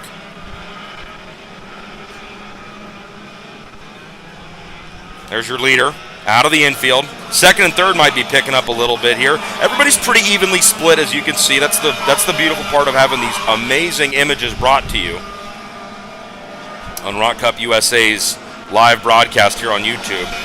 Alfonso Santiago picked up the pole position in qualifying. That's where he runs right now. Again, this is heat race number 2 for the Motorplex VLR Master category.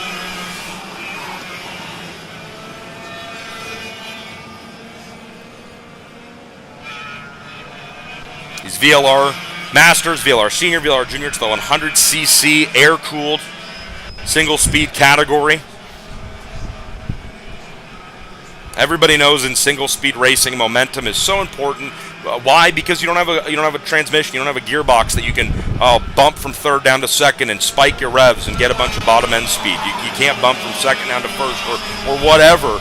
In these single-speed karts, momentum is so important. Keeping your revs up is a crucial part of the equation. Well, here in this 100cc category, which really wasn't big back in 2015, 2016, when I was a part of the Florida Winter Tour, we didn't have this 100cc category. So what I like so much about these VLR races, Masters, Juniors, Seniors, it's all the same, right? It's a 100cc air-cooled motor.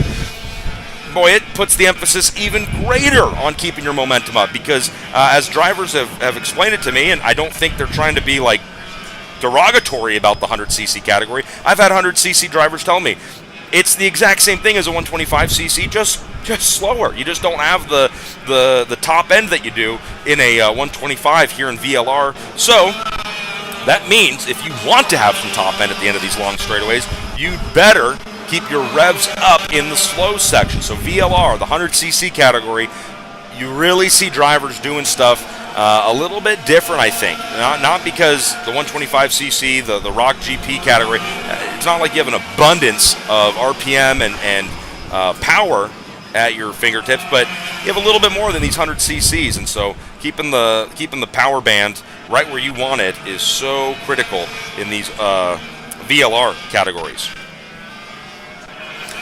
Alexander Dalbon and Ryan Molina are the fight we're watching right now. That's 2nd and 3rd on your monitor. Dalbon started this race in 3rd position and right off the start got up to 2nd. Oh boy, the 700 though of Molina. He's the one who started the race in 2nd. He wants the spot back. 2nd place pays 2 points in the heat race structure to find out who will go and line up where in the pre-final. Boy, Molina had that great run out of the tight stuff just a moment ago, but now it's Dalbon, and he's a little bit better maybe in the top end. Everybody can gear these karts differently to have their motors do what they want. So you might have a guy with a few more teeth on his rear gear or a few less teeth on his rear gear, and that's all going to play a role into how that individual kart gets out of the slow sections or how that individual kart maybe pulls away and gets a little bit more RPM on the long straightaways here that make up the last sector of the track, if you would, in Homestead-Miami. There's so much that goes into the setup of these karts, and again, most of you watching this, you're probably not rookies to the sport. You probably know what we're looking at here, and you know that there's a ton of adjustability, a ton of tunability in a chassis of your modern race sprint kart. Same thing for the engines, whether it's carburetor or gearing, whatever. You can really make these things do exactly, or at least get as close to exactly as what you want them to do. And that's where the fun is, right? Well, what's Molina got for gear? What's Dalbon got for gear? What's Santiago doing with his chassis? Yeah, all this plays a big role as this fight for second, boy, it's staying hot. The 729 of Dalbon has a very hungry Ryan Molina right behind him. Molina literally just looked high. Then he dove down and looked low. But Dalbon just a little bit better on corner exit, it seems like right now. And that's what's allowed Molina to not get very close. Coming up on 1 minute remaining here before 2 laps to go. Timed races here at ROK Cup USA Florida Winter Tour action. Masters, Seniors, Juniors, pretty much everybody but Micros and Minis had a 10-minute race that was shortened to 9 minutes. That was before the day even began. 9 minutes plus 2 laps. Once the clock hits 9 minutes, we add 2 laps, and that's the finish. Dalbon, Molina. Now it's going to turn into a 3-car race for second. Quinones joins the fight here. There they are. Quinones. He's done exactly what you need to do. You let the 2 guys up in front of you, you let them battle, right? You let them slow each other down, and all you have to do if you're Quinones or the guy in the back of this group, you just have to let them back their way up to you, and that's what they've done. Now, potential look for second right there. Molina wanted to make a move, but he didn't, and it might have hurt him because Quinones gets a lot closer, and maybe even worse, Dalbon gets farther away. Second place, Dalbon was able to open up, let's call it a 3 or 4 kart length advantage when the 700 of Ryan Molina pulled out on the inside of the front straightaway to take a look. He didn't lose a position, but he sure didn't gain a position. He didn't gain any ground either. Goes to the back of his helmet, gives it a tap, says, hey, let's work together. Quinones is probably thinking, yeah, let's work together after I get around you, dog. That's what I'm thinking about right now. Going to see 2 to go win your race leader. Alfonso Santiago gets back to the line. Santiago started on the pole, stayed out front, and that's where he runs right now. 2 laps remaining here in VLR Masters. Heat race number 2, but we're sticking with the battle for second. Molina in third, wants to get back at least to where he started this race in P2. But Dalbon, well, he's enjoying the view up there right now, and he's enjoying the idea of only earning 2 points in this heat race. And Quinones, he's got to love where he's at right now because he sees these guys slicing and dicing, cutting all over each other, and Quinones is probably thinking to himself, hey, you guys go up there, you do you, I'm going to do me, and I'm going to stay right back here. Of course, though, eventually, if you're Quinones, you start to think, all right, they're not slowing each other up enough. Now I've got to really throw my nose in the middle of this, and I think we're almost to that point. Quinones, he must hear us talking about him because he pulls out to the inside, but he doesn't have the top end to make it done. Stays in line, and he stays in fourth. Third still belongs to Ryan Molina. Second is Alexander Dalbon, and way out in front is your race leader, Alfonso Santiago. Santiago just has to keep the cart between the white lines, and he's going to have himself a heat race victory. The same couldn't be said for second, third, and fourth right here. Quinones pulls even with Molina. Molina's able to show him the bumper. Quinones looks to the inside in 5. No, not there, not yet. Molina stays in third, and this is kind of broken. That 3-cart pack up pretty evenly. Less than half a lap to go. Santiago will come out of the infield, make his way out of 11. He'll run down the side straightaway. Second, third, and fourth is calmed down. It's still Dalbon, Molina, Quinones. Checkered flag is going to wave here in heat race number 2 for VLR Masters, and it's going to go to Alfonso Santiago. Santiago's your winner.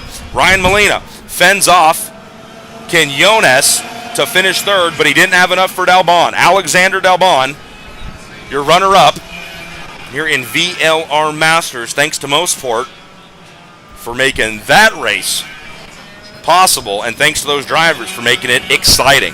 So Santiago goes wire to win VLR Masters heat race number 2. Dalbon ends up second, Molina third, Quinones fourth with Savalos in fifth, Legrand sixth, Rodriguez seventh, Isaac eighth, and Franz Toro suffers a mechanical issue in the opening 2 laps. He will pick up a DNF. Santiago's your winner here in VLR Masters, heat race number 2.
Alrighty, folks, and just like that, we are to our last heat race of the morning, round number 2 of heat race action here at the ROK Cup USA Florida Winter Tour. Qualifying into heat race 1 was yesterday afternoon. Morning warm-up and heat race number 2 is what we're wrapping up now. We're going to come back from lunch and have heat race number 3 and pre-finals for everybody. Very nice, very compact, very quick kind of schedule. And now with this being the last run of heat race number 2, round 2 of the heat races, it is time to go with the ROK Pro Shifter category. I almost told you it was time to go with ROK VLR Masters. Well, that's because old Dum Dum here didn't switch his grid sheets. This isn't VLR Masters. This is Pro Shifter. And Pro Shifter is brought to you by our friends at PSL Karting.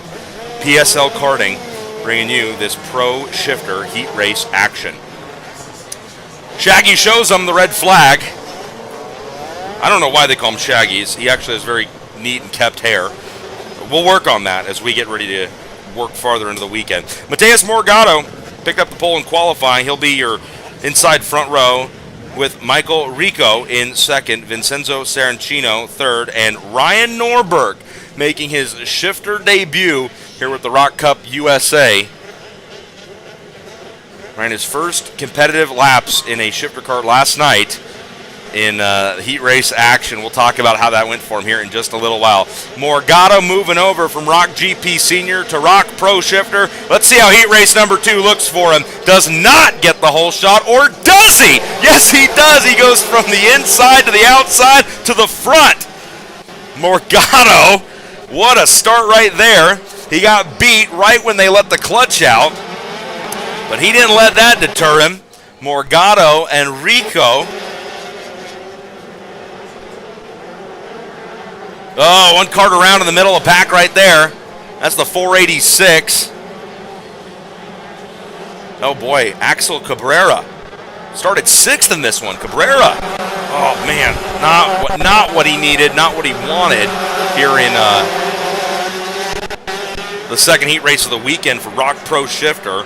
And just like that, lap 1's in the books. And Ryan Norberg saying, hey, it might be my first time in a shifter kart, but I'm going to go after it just like I've done for so long in single-speed clutch karts.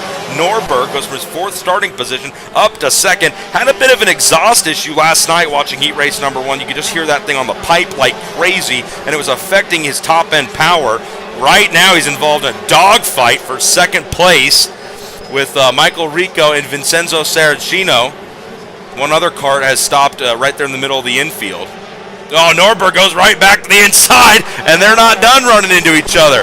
Ryan Norberg, Rico, and Saracino are about to have Colin Daly join the fight as well. Colin Daly, longtime pro shifter racer here with the Florida Winter Tour. The Jamaican driver looking sporty as always. He was back here doing this quite a while ago when I was last here, and it's great to see him. He's been working with some younger drivers. They contested the SCUSA weekend here just, 6-7 days ago, and he's out on track right now. Great to see Colin Daly. Last year, it looks like he finished the ROK Pro Shifter category 4th in championship points for Florida Winter Tour competition and qualified that number 412 DR kart in the 7th position. And he's up to 5th already, so cool to see Daly looking like he hasn't missed a beat in a very long time. These ROK Pro Shifters, as you can see and you can hear, they fly around the AMR Homestead-Miami Motorplex. And Ryan Norberg, talked about him making his first shifter laps here in the ROK Cup USA Florida Winter Tour.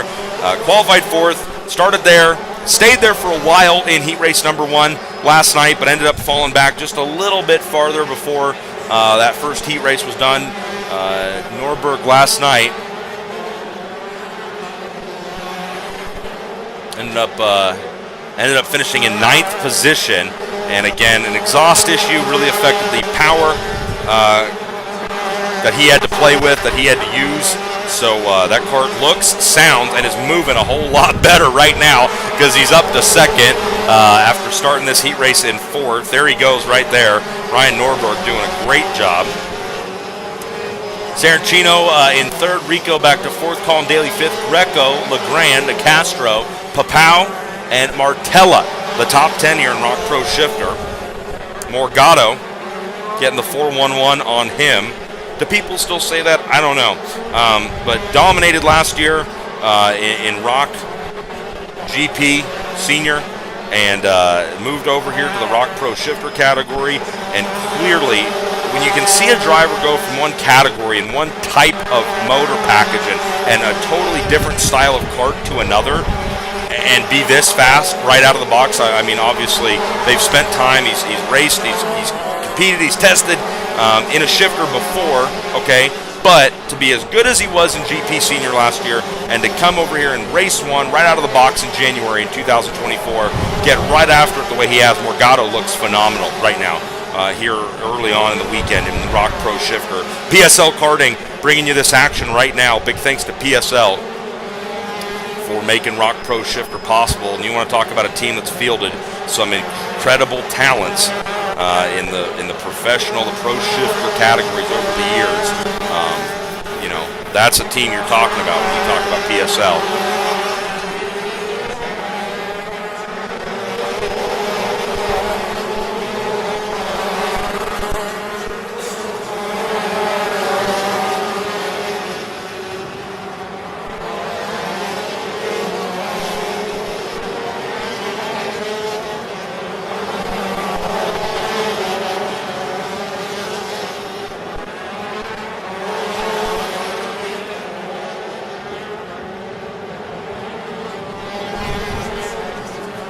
Fight for 2nd here, Ryan Norberg as the 440 or the 410. Saracino in the literal tire tracks of Norberg as they come out of 11 down the straightaway. This will be a great speed shot through 12. Stick with them. 2nd and 3rd right here. Saracino sitting back, watching and waiting and watching. What does he do? He's got plenty of time here, just under 3 minutes to go in heat race number 2. Saracino, I think he's got Norberg thinking about it a little bit already. Ryan Norberg has looked over his shoulder here in these 2 heat races of the shifters already, a lot more than I've ever seen him look over his shoulder in single speed karting. And, you know, I get it. You want to make sure guys aren't flying by you, but any karting coach and any driver, Ryan himself will tell you, you got to look forward, and he's definitely thinking about who's behind him right now. But if Vincenzo Saracino were behind me, I'd be thinking about it too. Cool shot right there as they fly down the front straightaway. Norberg probably doesn't get the corner exit he really wanted right there in turn 1. This is the fight for second you're watching. It's mostly because Morgado is just walking away from him here. Norberg, though, somehow has gone purple. So maybe all that talk about him looking over his shoulder, I don't know what I'm talking about, because he just laid down his best lap and the fastest lap of this race. Ryan Norberg says, hey, man, I can look wherever I want, and I'll still go faster than everybody around me. Norberg a 45.86. Saracino, though, he's glued to him. And with Saracino right there, Rico and Colin Daly are closing in. Saracino now pulls to the inside in 12. Saracino around for second.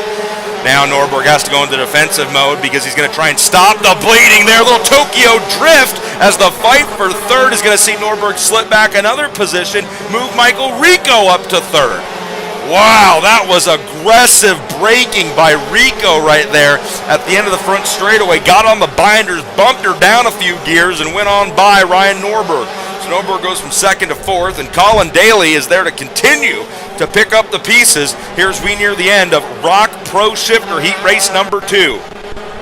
They'll come around this time, and then when they get back to the starter stand, they, being race leader Mateus Morgado, who is at the line right now, Morgado will see the 2 to go signal when he gets back around. Morgado's lead has grown to 3.69 seconds, and look at this. Saracino got around Ryan Norberg a lap and a half, or just a lap ago, and his gap is already very impressive. Saracino holds nearly a second advantage over Michael Rico. Saracino in second, Rico in third. There you are, third, fourth, and fifth. That's the fight we're watching right now. Out of 8-9, up to 10. Colin Daly, like I said, started this race in 7th. He'll start his last heat race in 7th. There's the leader. But Colin Daly trying to go from 7th up to 5th, up a little bit higher.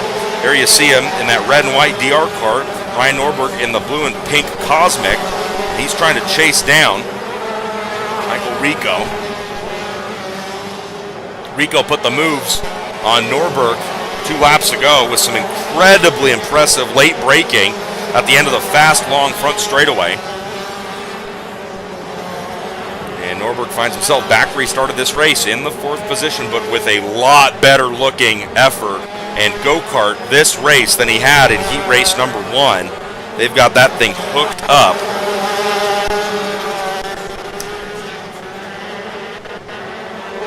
White flag in the air. 1 lap remaining.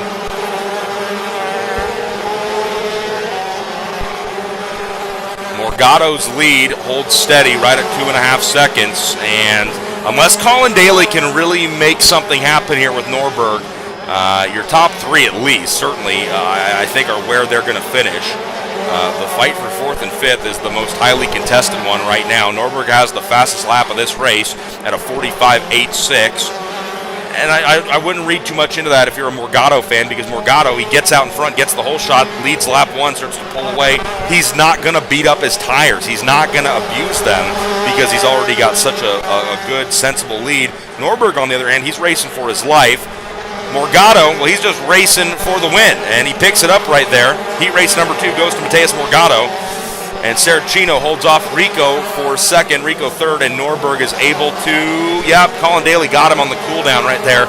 But Norberg ends up 4th, Colin Daly 5th, Davide Greco 6th, Papao 7th, Martella 8th, Andre Nicastro 9th, and Dominic Legrand completes the top 10. Checkered flag waves, and just like that, heat race number 2 is done for all of our categories here on Saturday of the opening weekend of the 2024 ROK Cup USA Florida Winter Tour.